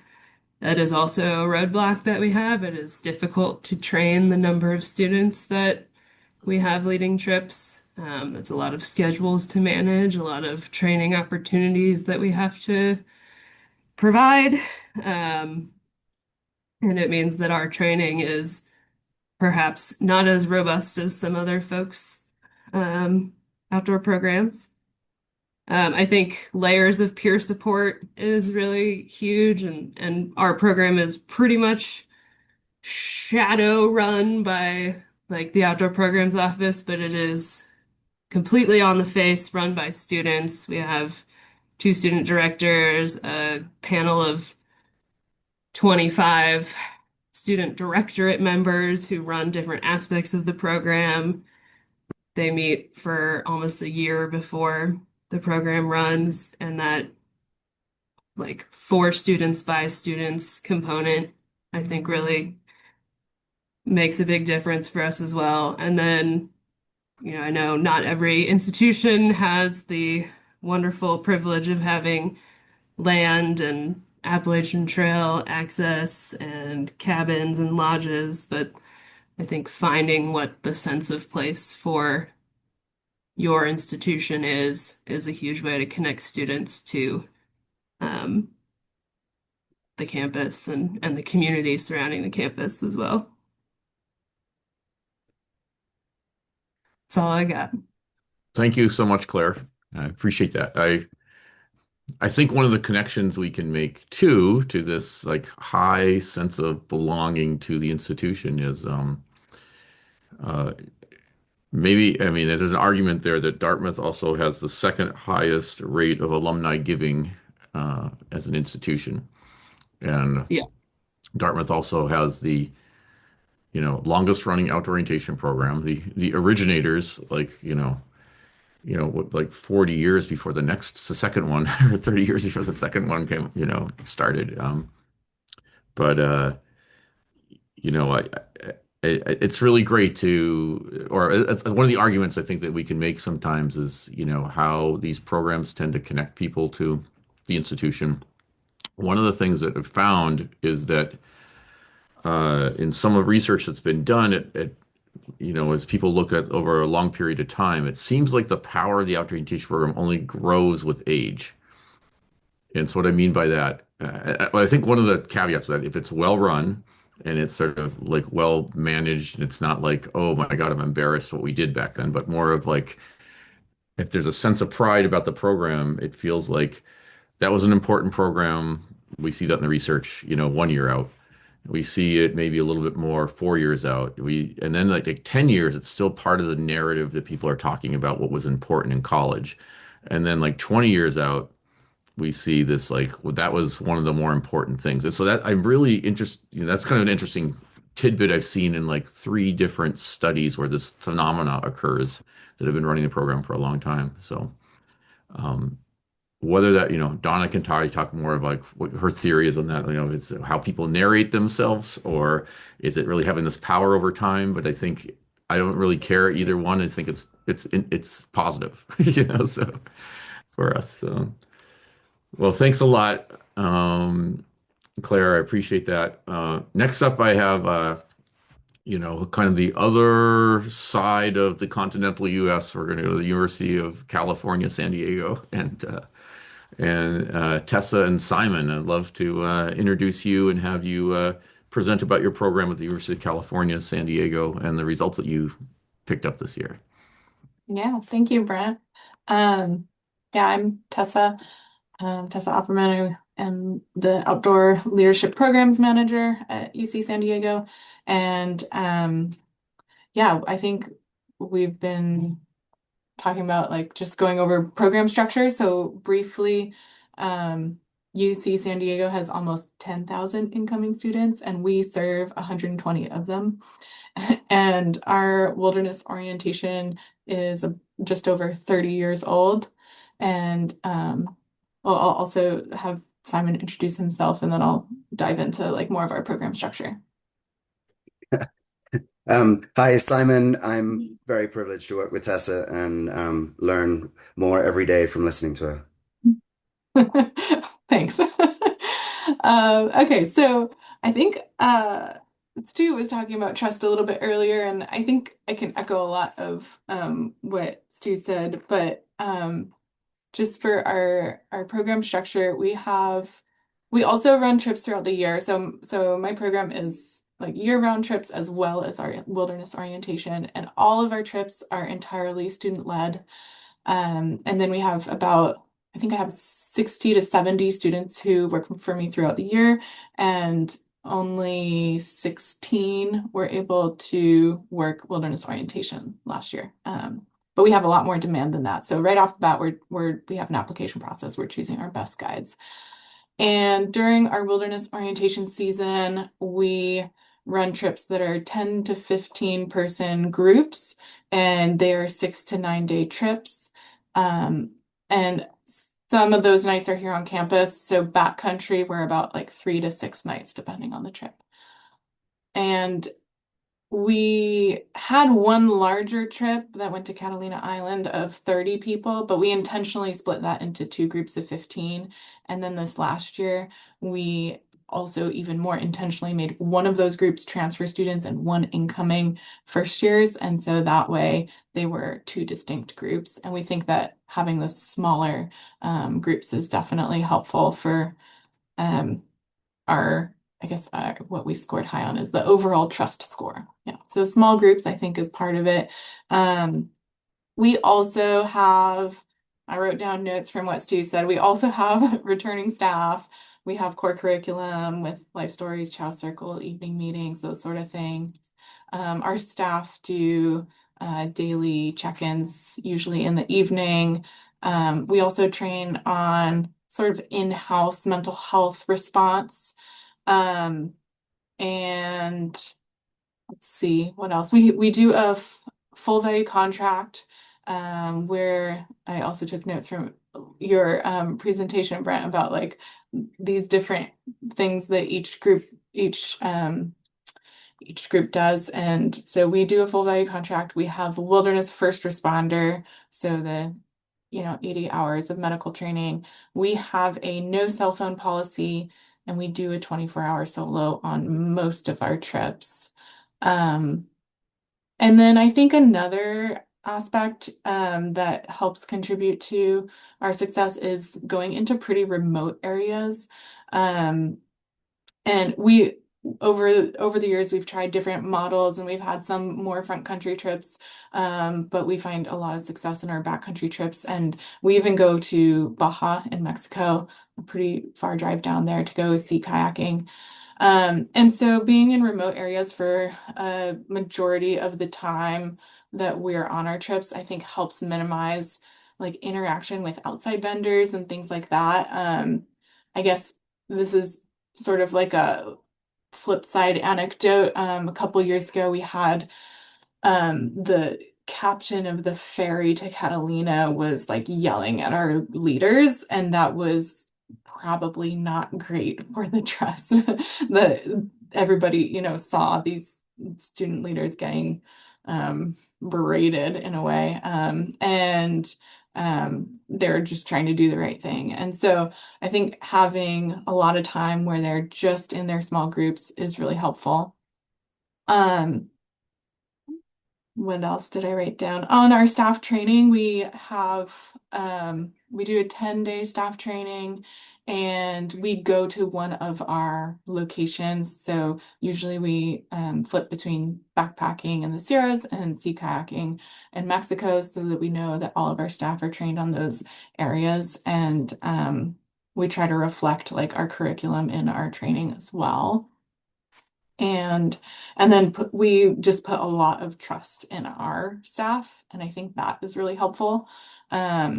So like I said, our model is student-led small groups, and I think that the trust that we put in our trip leaders translates directly into the students' trust in their guides, like sort of like a systems thinking view. I think that really serves us because we know that our students have a high level of training, they have their wilderness first responder. We do put a lot of trust in them. And I think we emphasize that in our training as well, and like constantly are reminding them of that. And so it's sort of like a mirroring that happens. This is like my interpretation of how this works. And I think there's maybe a good way to describe this would be through an anecdote of a trip. Um, Three guides came back from a Sierra backpack trip, and during our debrief, they were speaking really highly of their students. And so I asked them, what do you think was the reason that your group was so high performing out there and like you had these positive results? I was trying to like pull at, what is it that you did to do that? It's not just like these were great participants.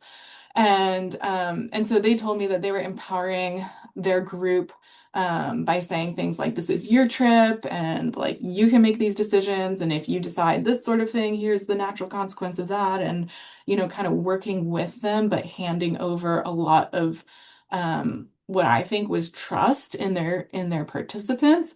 And then I think that also then reflected in the trust. So the trip leaders had trust in their participants, so then the participants also trusted their leaders. And I think that is kind of a reflection of the trust that we put in our trip leaders as well. So yeah, I think overall, just like high level of training and certification, definitely our curriculum and the model that we use to run our wilderness orientation that I think like is, I know there's lots of different orientation programs out there, but I think ours is pretty similar to others in terms of what I've heard. And then, yeah, just emphasizing that like you have the tools that you need to solve problems out there, and we're a phone call away if you need us, and yeah, supporting our staff in that way. I think that's Great. my takeaway. Yeah. Thank you, Tessa. I know it's hard to reflect on this, but I've always been in this some of you heard me tell this story where I go to programs and it's like some kind of magic happens. And when people look at it as magical, then they don't change anything because the t-shirt color might be the magic, or the the fact that we eat chili on night two might be, and so I like this sort of trying to reflect and figure out what is making the magic, and what's important and what's not. And it's great to hear these ideas. I was wondering if you want to talk about the cell phone data a little bit or not, because I know that you asked like 6 or 7 questions on cell phones. Is that something you're prepared to talk about a little bit, or? Yeah, either myself or Simon can speak on that. Maybe Simon, you can start since it was your idea. Yeah, so it sort of comes out about some things that I've noticed changes in society with relationships between children and their parents. Um, the it seems that compared with when I was in university, the amount of interaction that happens between parents and their children is much higher. And I wanted to sort of ask some of those questions is how often do you communicate? Because when I was in college, I think it was about once every month that I would speak to my parents. And it seemed that about half of these students on this data were either once a day or more than once a day, which I think which is quite a change. Um, the other reason that I became interested in sort of cell phone or communication with parents in general is some changes that we're seeing in terms of um, the parents' desire to communicate with their children during the woe trip. We had one parent who was a doctor who demanded that his daughter would communicate with him 3 times a day via a Garmin InReach that he had got her. And we ultimately told him that she could not participate in our program. And so that was one part of this. We also had another incident where a student who was very homesick, she had smuggled a Garmin InReach into, or not smuggled, as I guess she didn't really know, and had communicated with her mother during the trip, and her mother had said, "Well, it's fine, you can go home." And suddenly, well, Tessa can talk about that story in relation to how that all panned out. But I became interested in this side. The other thing I was interested in is again this sort of surveillance culture of parents and their children, sort of through Life 360 and Find My Friends and some of these things. And I sort of wanted to know, well, what is happening for the students? Are they actually sort of stressed when they don't have their cell phones? And I think that once they're in this sort of nature environment, all of a sudden the the need for that completely goes away. And so I think it's reflected in our high scores and how they weren't interested in those cell phones once they're in the field. So I don't think I asked necessarily great questions in terms of that, and I was trying to figure out how to get some more. And I just think it's a fascinating kind of field as it sort of ties in with what's happening in Australia now in terms of trying to get kids off of social media and away from their phones and all of that stuff. And so nature obviously is a great place. The final thing I'd say on it is we have this strict policy. We predicted that eventually, yeah, there would be satellite messaging through like Starlink and stuff, which has happened now, which would give complete access. And then I came across the device called Yonder. It's a cell phone pouch. We lock for our long wilderness orientation trips. We lock up the phones the at the base camp. But I'm wondering if this is a tool that we could use where we could give participants on regular trips throughout the year the opportunity to not have access to their phones, even though they would have them themselves. So phones are just something that I'm quite interested in. So, and I will pass over to Tessa. Yeah, I think I was looking at the data. It looks like 89% of students speak to their parents at least once a week, and 39% speak to them at least once a day. That's what we got. And then, yeah, definitely their concern compared to their parents' concern was a little bit different. Parents are generally more concerned. And then we also asked if the experience of not having a cell phone was positive, and only one person disagreed, and 95% enjoyed not having their phone. So that's just a little bit of our results. And then I think, yeah, for us, it really became a risk management issue as well with the student who brought the Garmin. I mean, I spoke to her mom and we were potentially coordinating an evacuation for her, but then ultimately decided not to. Ultimately, like she gave up the Garmin and continued on the trip, but she had high anxiety, and I think that's why her mom wanted to have that communication. And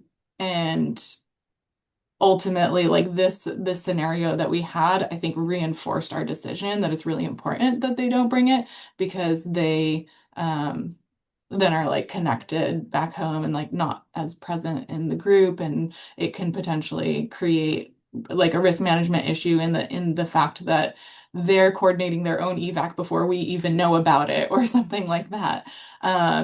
So yeah, we're holding strong on our policies, and yeah, I think But we more to do come. ourselves Yeah. carry Yeah. satellite phones and Garmin InReaches as well as our trip leaders are carrying that. So they have that full access of those emergency communication tools. Mhm. Yeah, I I think would. I'm sorry, I was just going to add to just, I know, like, talking, I don't know if anyone from WVU is here, but it seemed that when they originally sort of had a no cell phone policy, that, it was pushback from parents was surprising to them. And then um, they had quite a bit of resistance that I think it isn't happening as much anymore. But that original resistance that students would go on the trip, they'd have such a great experience without their cell phone, and then they would kind of tell the next generation, the next year's group, don't bring cell phones. That was such an important part of it, and it sort of got enculturated that way. Um, but I don't know other people notice, but for me, I've just noticed that students kind of seem more aware that cell phones aren't that great and willing to give them up much easier. Um, we've been doing that in our program for 2 years now. There's been no question. I do it in class sometimes. I end up going home with some people's cell phones because they don't even remember to grab them back at the end of class. So I think it's interesting. The one thing I'll say, some of you, I know I told this story before, but I had 35 cell phones in class, and I was making this big, like, trying to make this big point. And as I'm holding 35 cell phones, every 10 seconds, that stack vibrated with, like, that someone's getting a text. And that was just, so I pass it around to everyone just to feel that, like, constant, even though it might not be to each person, that the group is being interrupted just constantly, which is I think people are kind of getting more educated and maybe more willing to give up on that or have this non-connected experience and see the benefits of that. Anyway, well, thank you for sharing that. I don't know if other people have questions on that or not. Well, The Yeah, only let's way the counter argument to that, and I don't want people to necessarily take cell phones, but the people where this is an alienating experience anyway, and now we've like cut them off from their support group at home, like those are the people I think about. It's not necessarily the prep school kid from Connecticut, it's the student that's traveling up here, the first gen student from Florida. And now we're like, nope, you can't talk to your family at all, and your family can't talk to you. And those are the students that I, worry about what is this doing to their initial experience.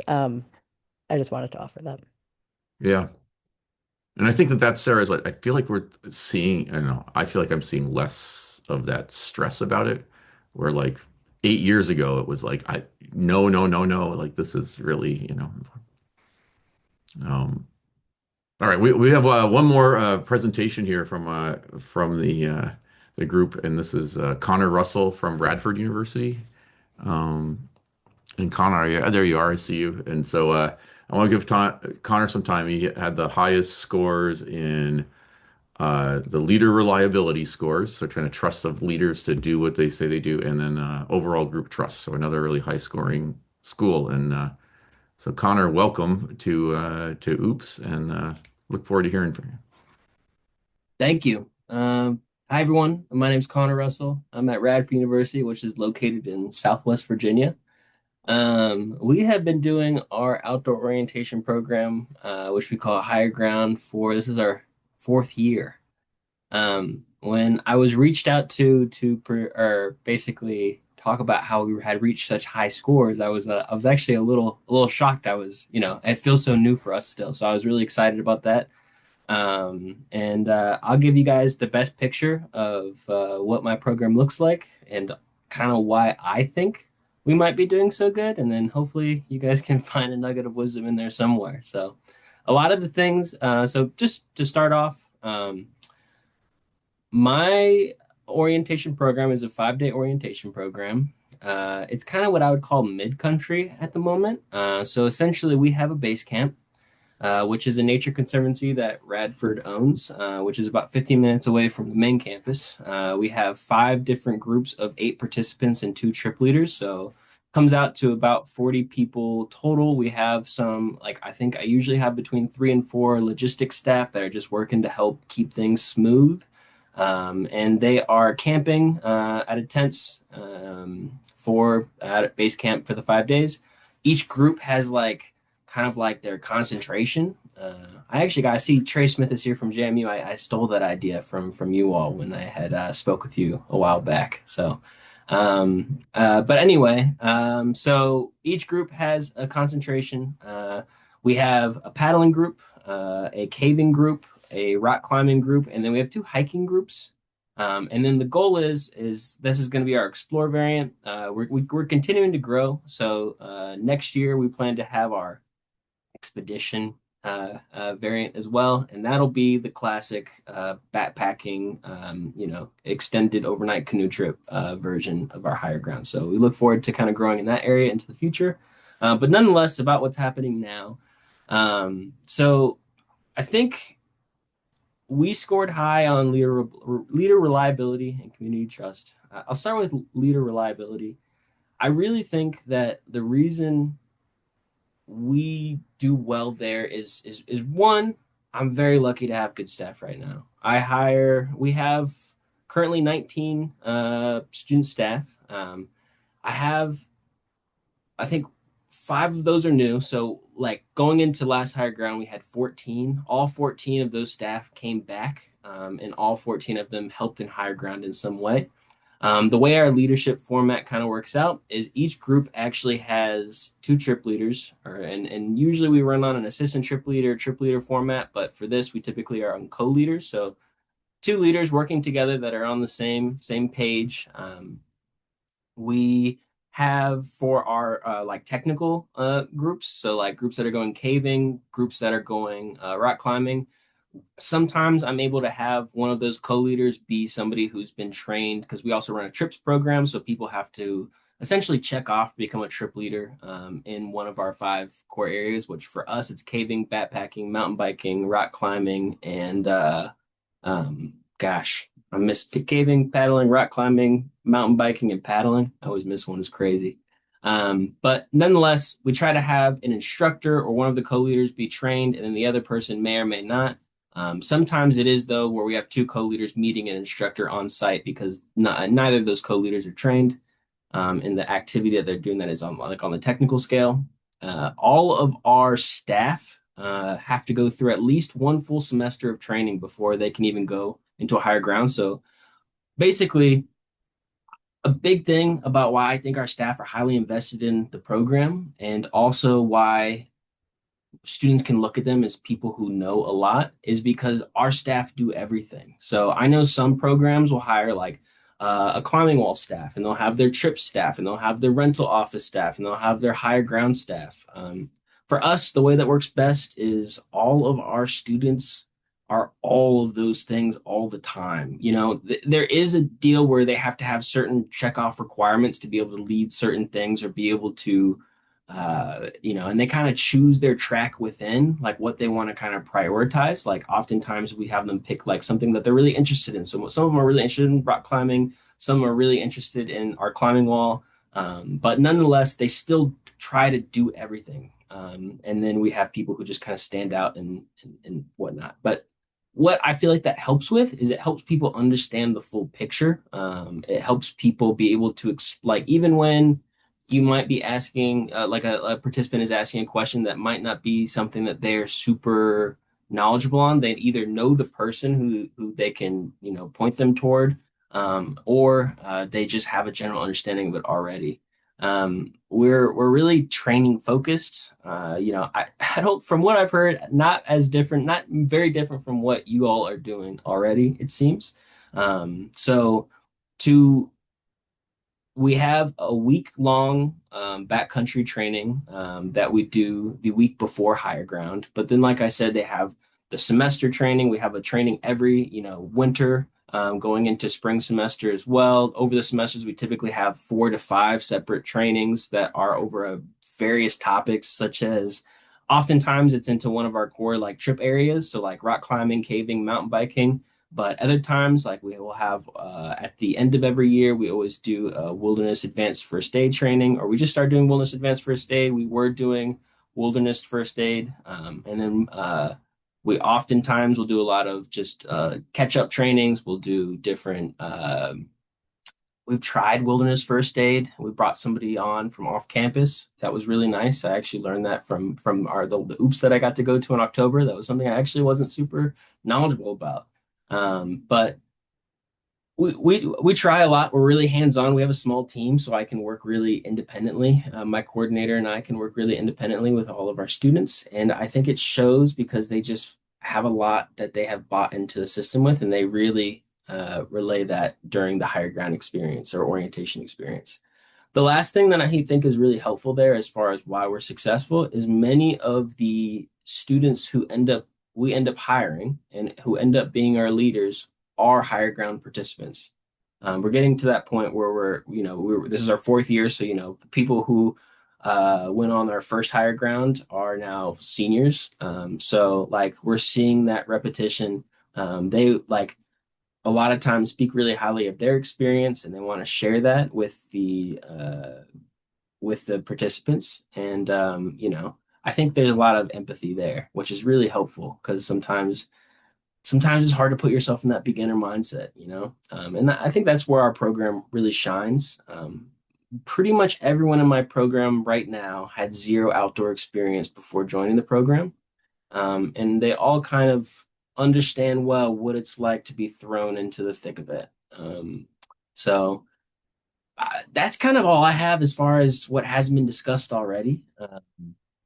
I was very happy to hear how well we did. I feel very confident in my program, but at the same side, I still feel like we're growing. Like I still really feel like I'm trying to learn as much as I can. Everything I hear from other people who are running these sorts of programs, I feel like, oh, that's a great idea. Why didn't I think of that? So I feel it's really neat in that way. As far as advice for the neighborhood, gosh, I think the best thing that I would say is like invest heavily in your staff, but it seems like you all really do that already.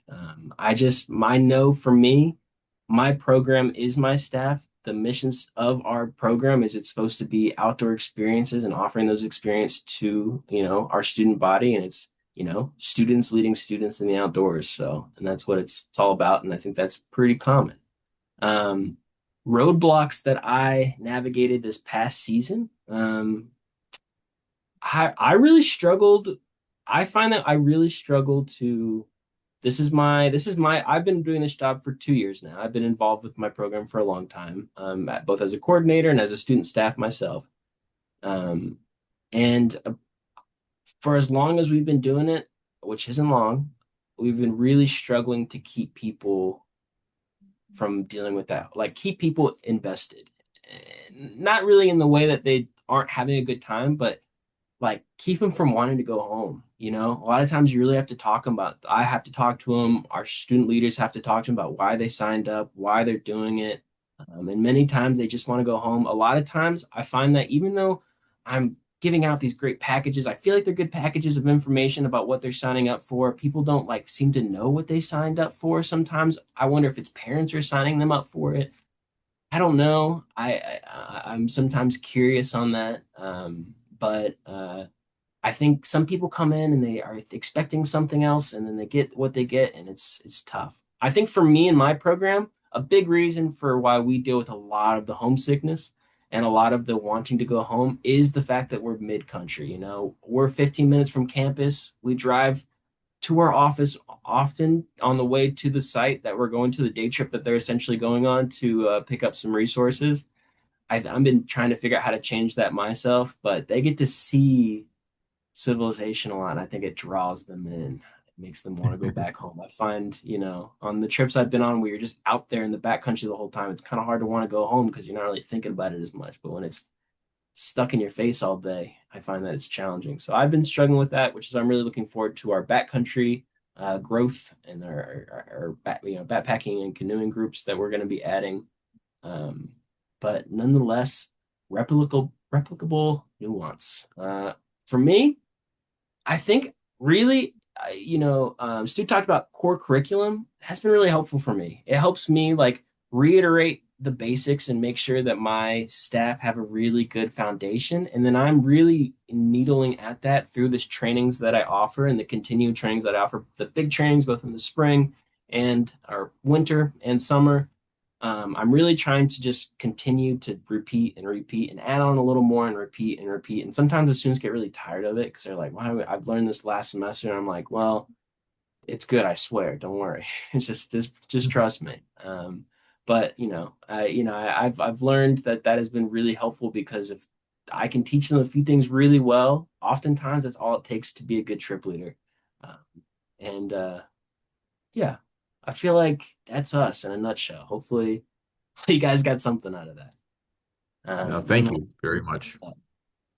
Appreciate it. Well, I just want to, this is what I like to do is just, I want to thank everyone for coming today and being part of this. I'm going to stay on for a while till the last person is like, you know, finally says uncle and leaves. But so if you have any questions, you can kind of hang out a little bit after.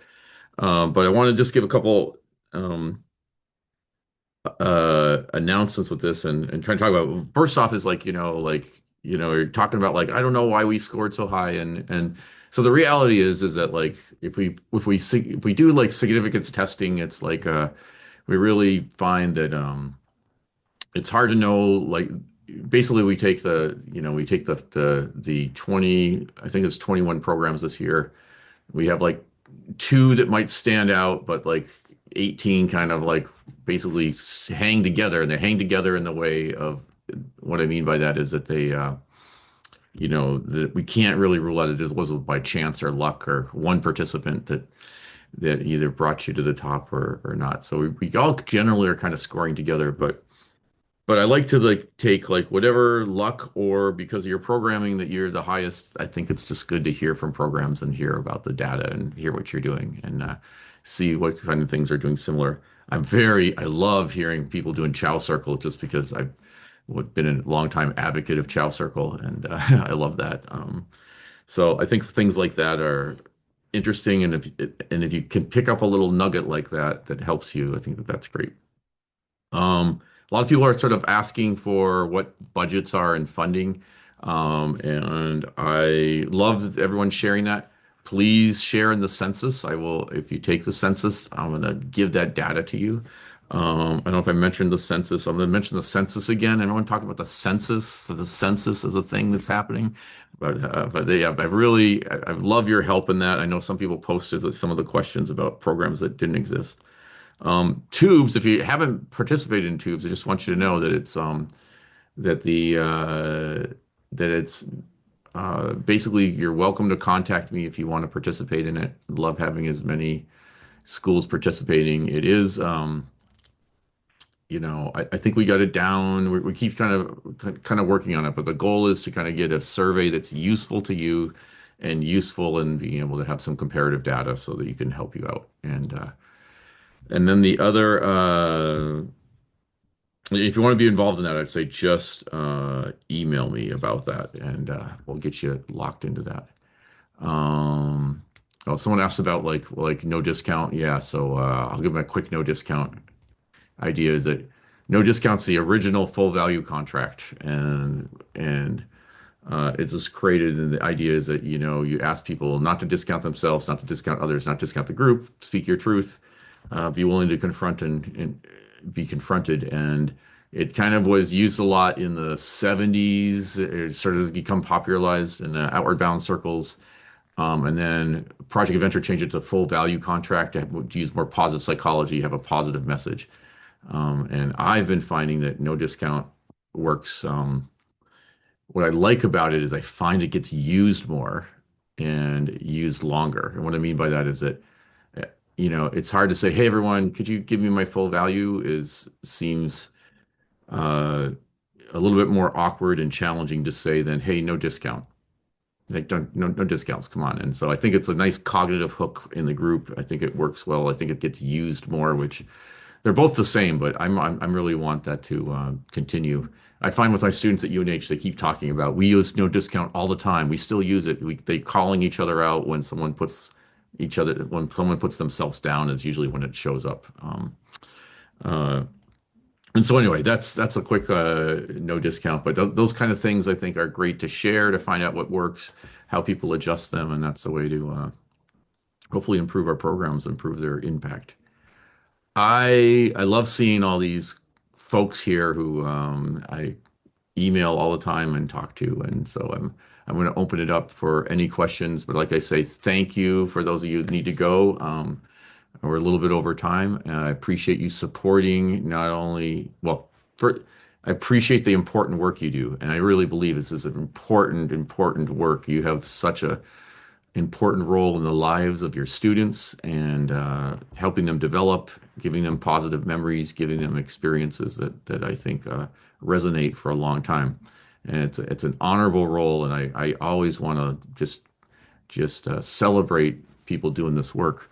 And then I want to just say, so thank you for doing that. Thank you for creating these kind of experiences that help make the world a better place. And with that, I will hang out and let's talk. I see Sandra's already got her hand raised, and we can kind of open it up. And those of you have to go, thank you very much. All right. Why don't you go ahead, Sandra? Yeah, my name is Sandra Townsend. I am the director of the outdoor program here at the University of Idaho. We're on our, what I like to call our third iteration of outdoor orientation programs, and we started in 2020, which was a bold move, I'm not going to lie, but it was actually highly successful. A little bit about the University of Idaho to give some context to my question. We have been voted, I think, for the fourth or fifth year in a row, the best value university on the West, which means we don't charge a lot of money. We're actually, as our outdoor program in student affairs, we're expected to be revenue generating. So I can't offer these for free. People do pay. Most people come to our university because it's cheap. The reason why they come here also is like they aren't getting a ton of scholarships necessarily, and they have to work over the summer. It's actually not even the money that's the issue for most people for going on our trips. It's just the time. And so I would love to hear from folks, how do you convince students to spend, our trips are 6 days, to spend those 6 days not working and being on our trips? And I'll admit, a lot of our students, they work fire. Like we have a ton of firefighters in our population, and they're supporting families sometimes. And so if folks have that kind of demographic and have had success with getting students to sign up for first year orientation program, I would love to know your secrets. I feel like I've heard of some programs doing that, and they've had luck where they've embedded certification processes. So like if that's possible, especially for those folks in the fire industry who are looking to maybe extend a woofer or something. Yeah, I'd say make it short, make it relevant. If you can do it over a weekend, maybe when the semester, and go to an outdoor ed center and do a challenge course experience instead of a 6 day, especially for working adults with families, like that might be, programming that would be more appealing.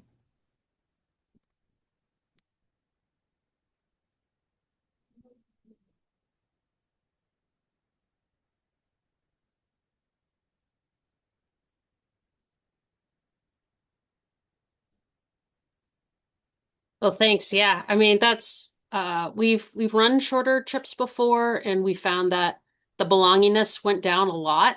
And that, like, that's, I think everyone agrees, is like that's the pro con of bringing people in and just making sure that's like worth everyone's time. And so we've stuck as a group to going like we don't want to do less than 5 days because we just don't think that's going to have the impact that we're looking for as a program. And most of these folks don't have like kids or anything like that. It's more of like they're coming from areas where they're giving money back to their families at 18, 19 years old, or even younger. Like they are actually financially supporting their families. And so they're lucky to go to college. We have a ton of first years. But I'll admit, most of those first years don't end up on our trips, and they've just straight up said, I just don't have time, and or my parents told me this is a bad investment. And so trying to convince them is really what I'm trying to do. Thank you guys.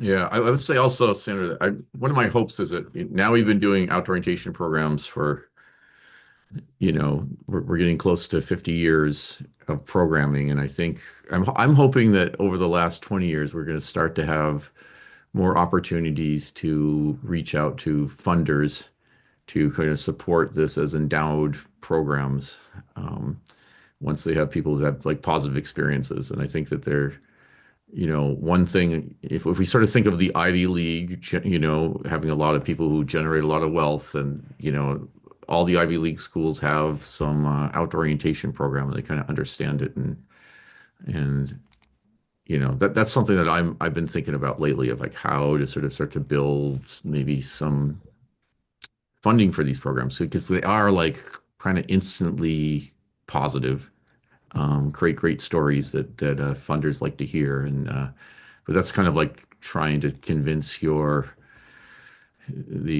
people doing the fundraising at your college to make this a priority program possibly to try to fund. I want to say a couple of things on that. The like getting on the news feed, getting this like kind of featured so that like prospective students can see it, families can see it, and then possible donors could see it. And then if you can get any traction with your advancement office to get even a small pool of donor funding for this, then you can offset the course costs as needed for students. And that's made a bit. We don't do that for our orientation programs, but we do that for other areas where it's like we want this to be equitable for people, but different people need different sources of funding. But it's like helps to get on the news feed because then people, connected with the college see it, and then it just helps for like trying to have those asks for advancement.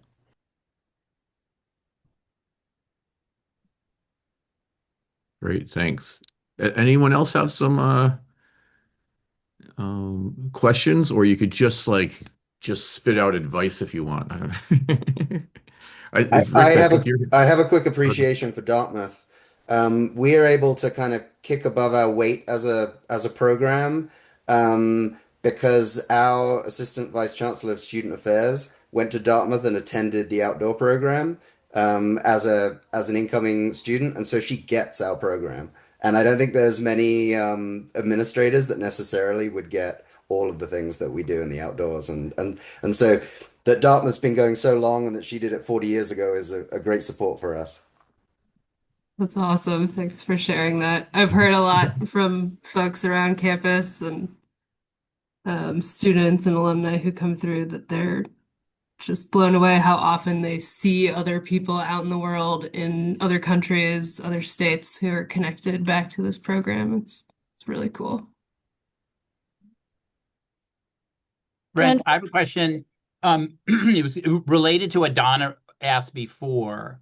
And it has to do with post-trip follow-up, which we don't do, right? We don't do reunions and stuff like that.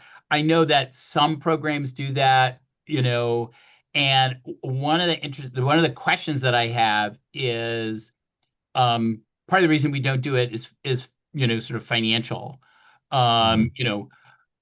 But I think an interesting question relating some of the TOOBS research with, bringing that variable in potentially from the neighborhood project is, if, some of our budgets are pretty big, okay, to run these programs.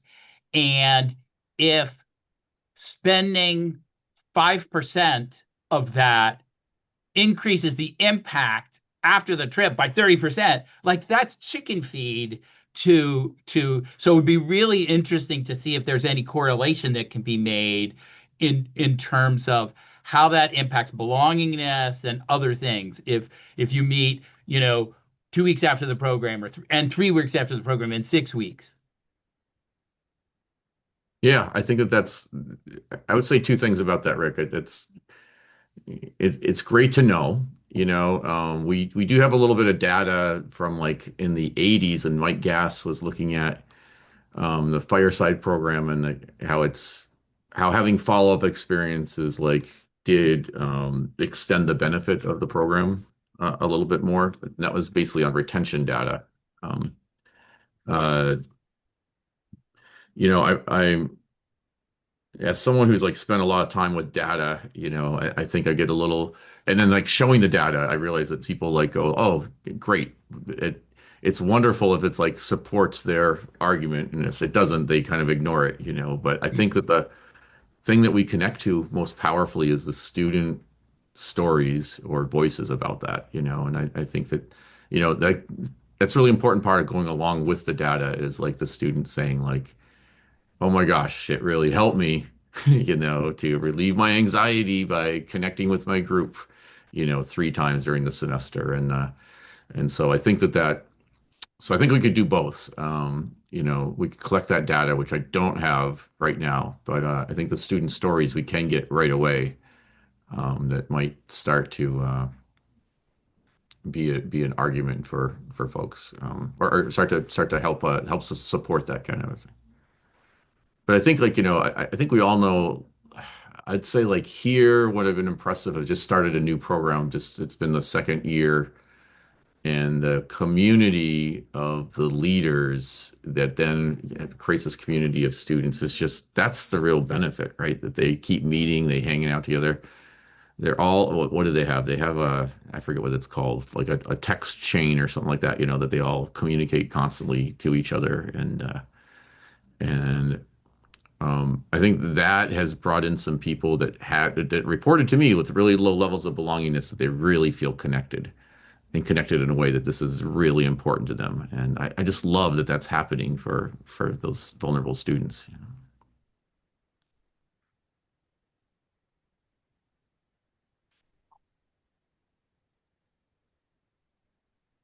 Any other thoughts from folks? If we want to play around with your data, can we have access to the TOOBS data, or is there what are your thoughts on that? My That's a great question, Sarah. That my goal is to get it cleaned up and put it in with the Harvard Dataverse, which would then give access to people to use it. And so I haven't spent the time to do that lately, but I am that's a goal. I mean, I would like other people playing with it, if I can, and could ask your own questions from that. I think I can do that with the census data because that's all public information. But I'd be a little bit more careful, and I figure out what the IRB would require for me to do that with the tubes data. But I think that's possible, though, and we can start playing with that. Yeah. And I'd love to have you partnered on this, Sarah. I'd love. It was really interesting last year to see your data, and people don't know that Sarah's done a lot of data collection on her program, and yeah, any Well, I waded any into the information world of helps us. Yeah, I've waded into the world of quantitative, and so I just did a survey on our campus, but it was all 4 class years, and I was asking about how do you rate the quality of your orientation trip, and we're required, and then how do you rate the quality of your leaders? How do you rate some of your peer interactions? Are you still interacting like the first semester? Are you still interacting now?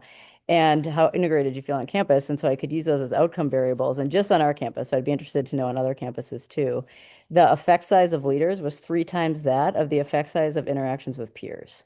And that was true across class years, and that was true across different like student identity characteristics. And so it's like, whoa, peers matter, but like leaders matter a lot, for students Hmm. feeling belonging. And then there wasn't any like integration correlations, except the integration scores, how like first years rated it. There was a bump up for then sophomores, for then juniors, and then for seniors. And so like, oh, integration just takes time on campus.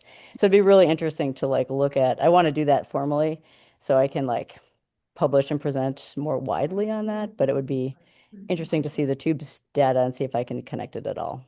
Yeah, I love that. I love that idea. What I keep seeing in the data is, yeah, the importance of peer impacts, peer leaders, and it just is sort of a theme that keeps arising in this data. And I think that I kind of think of our job maybe as create these positive peer leader cultures, you know. And I say that because, there's sometimes we have negative peer leader cultures. So we have to, and I think our role is to try to kind of do the work of maintaining that culture, encouraging that culture so it's positive and it's trustworthy and people are sort of have high ethical standards in how they're treating people. And yeah, I think that's and what a great job, for us to do. So. I want to share one more thing and then I have to actually, I'm late for a meeting. But Brent, something you said at an AEE regional conference like 10 years ago stuck with me. And I always tell our leaders this. But basically said between good and great, there's 3 things. There's actually 3.5 things. Like students, incoming students, they feel like they can be their authentic selves to the group. They feel validated for being their authentic selves by peers and leaders, and they feel a sense of belonging. Bonus, if there's an artifact to that belonging, like a bracelet. So I always get up and I say, "Oh, my friend Brent Bell has found this, in his research." But I do think that when you talk about like the magic and chow circles and full value contracts or no discounts, all these like curriculum pieces that we have, it's really creating the magic for that to really like take seed and grow. And then bonus if it can take seed and grow on campus as well. Yeah. And I love this idea of like I think these are observations of a college freshman. When I was in school, I felt like there are people on my floor who were not quite acting their authentic self to try to get that sense of belonging. And that just always put in my head this idea like just imagine if you are authentically yourself and you get that sense of belonging. That's really powerful. And I think that's the power of the woods. That's the power of being, out in the getting up dirty and not showering and not putting on clothes to try to create a costume. You're just kind of yourself, and then you get that sense of belonging. I think that's really, yeah, really powerful. And why we do it in the outdoors, why we do it the way we do it. But thanks for that, Sarah. Any encouragement of my research, I appreciate it. All right. Any other questions, comments, quips, quotes, concerns, queries? All right. I think we get a little bit when we're about 21 minutes over. That's not too bad in my world. I really wanted to just lastly thank Sherry Bagley at AEE, and she is just an incredible executive director. Someone I just, love to call a friend, and she kind of all these things we talk about in OOPS, she has really been facilitating in AEE as far as trust and in confidence and leadership and being really open and honest and willing to help. So thank you, Sherry, for hosting this and having us all a place for us all to gather together and grow as a field. Thank you, Brent. Yeah, this made me think we should do it more often. Everybody was so like in the chat was so busy and there was so much information to share. Yeah, if it's something that you want to have happen more often, we can certainly do that. I know, Brent, you don't want to, you know, do a survey every quarter or do data every quarter, but just maybe the connection and the talking and the sharing. Yeah, well, I'm would be really nice. I appreciate that, and my question is, does this work? And if it does work for people, obviously, absolutely, we can do it more often as far as making this accessible.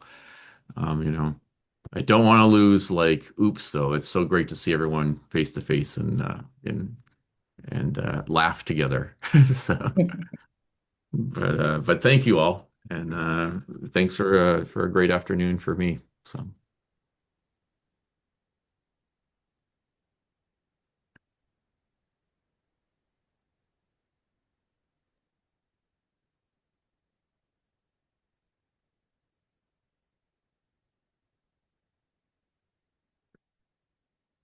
All right, Sherry, is it? I Yeah, kept seeing the number going around like 56, I think was the highest I saw. yeah, 56, 57. Yeah, I wondered about I guess you sent me the list of like people who registered, and then I wonder if these extra people, if we can capture them or not, just so we know who was here. But I or don't, it's recorded, right? So we could be able to maybe see that, or I don't know. yeah, we might be able to figure we can, cross-reference. Anyway, I Yeah. just wondered that they I was like, oh, these are there's people that I don't know, and I'm like, oh, that's great, I can reach out to, but Yeah, yeah. because I was going to say somebody in the chat, Ryan Yamashita from LMU said this was super helpful. We're piloting our first program this summer. So Oh, nice. cool. Yeah. I mean, how great is that?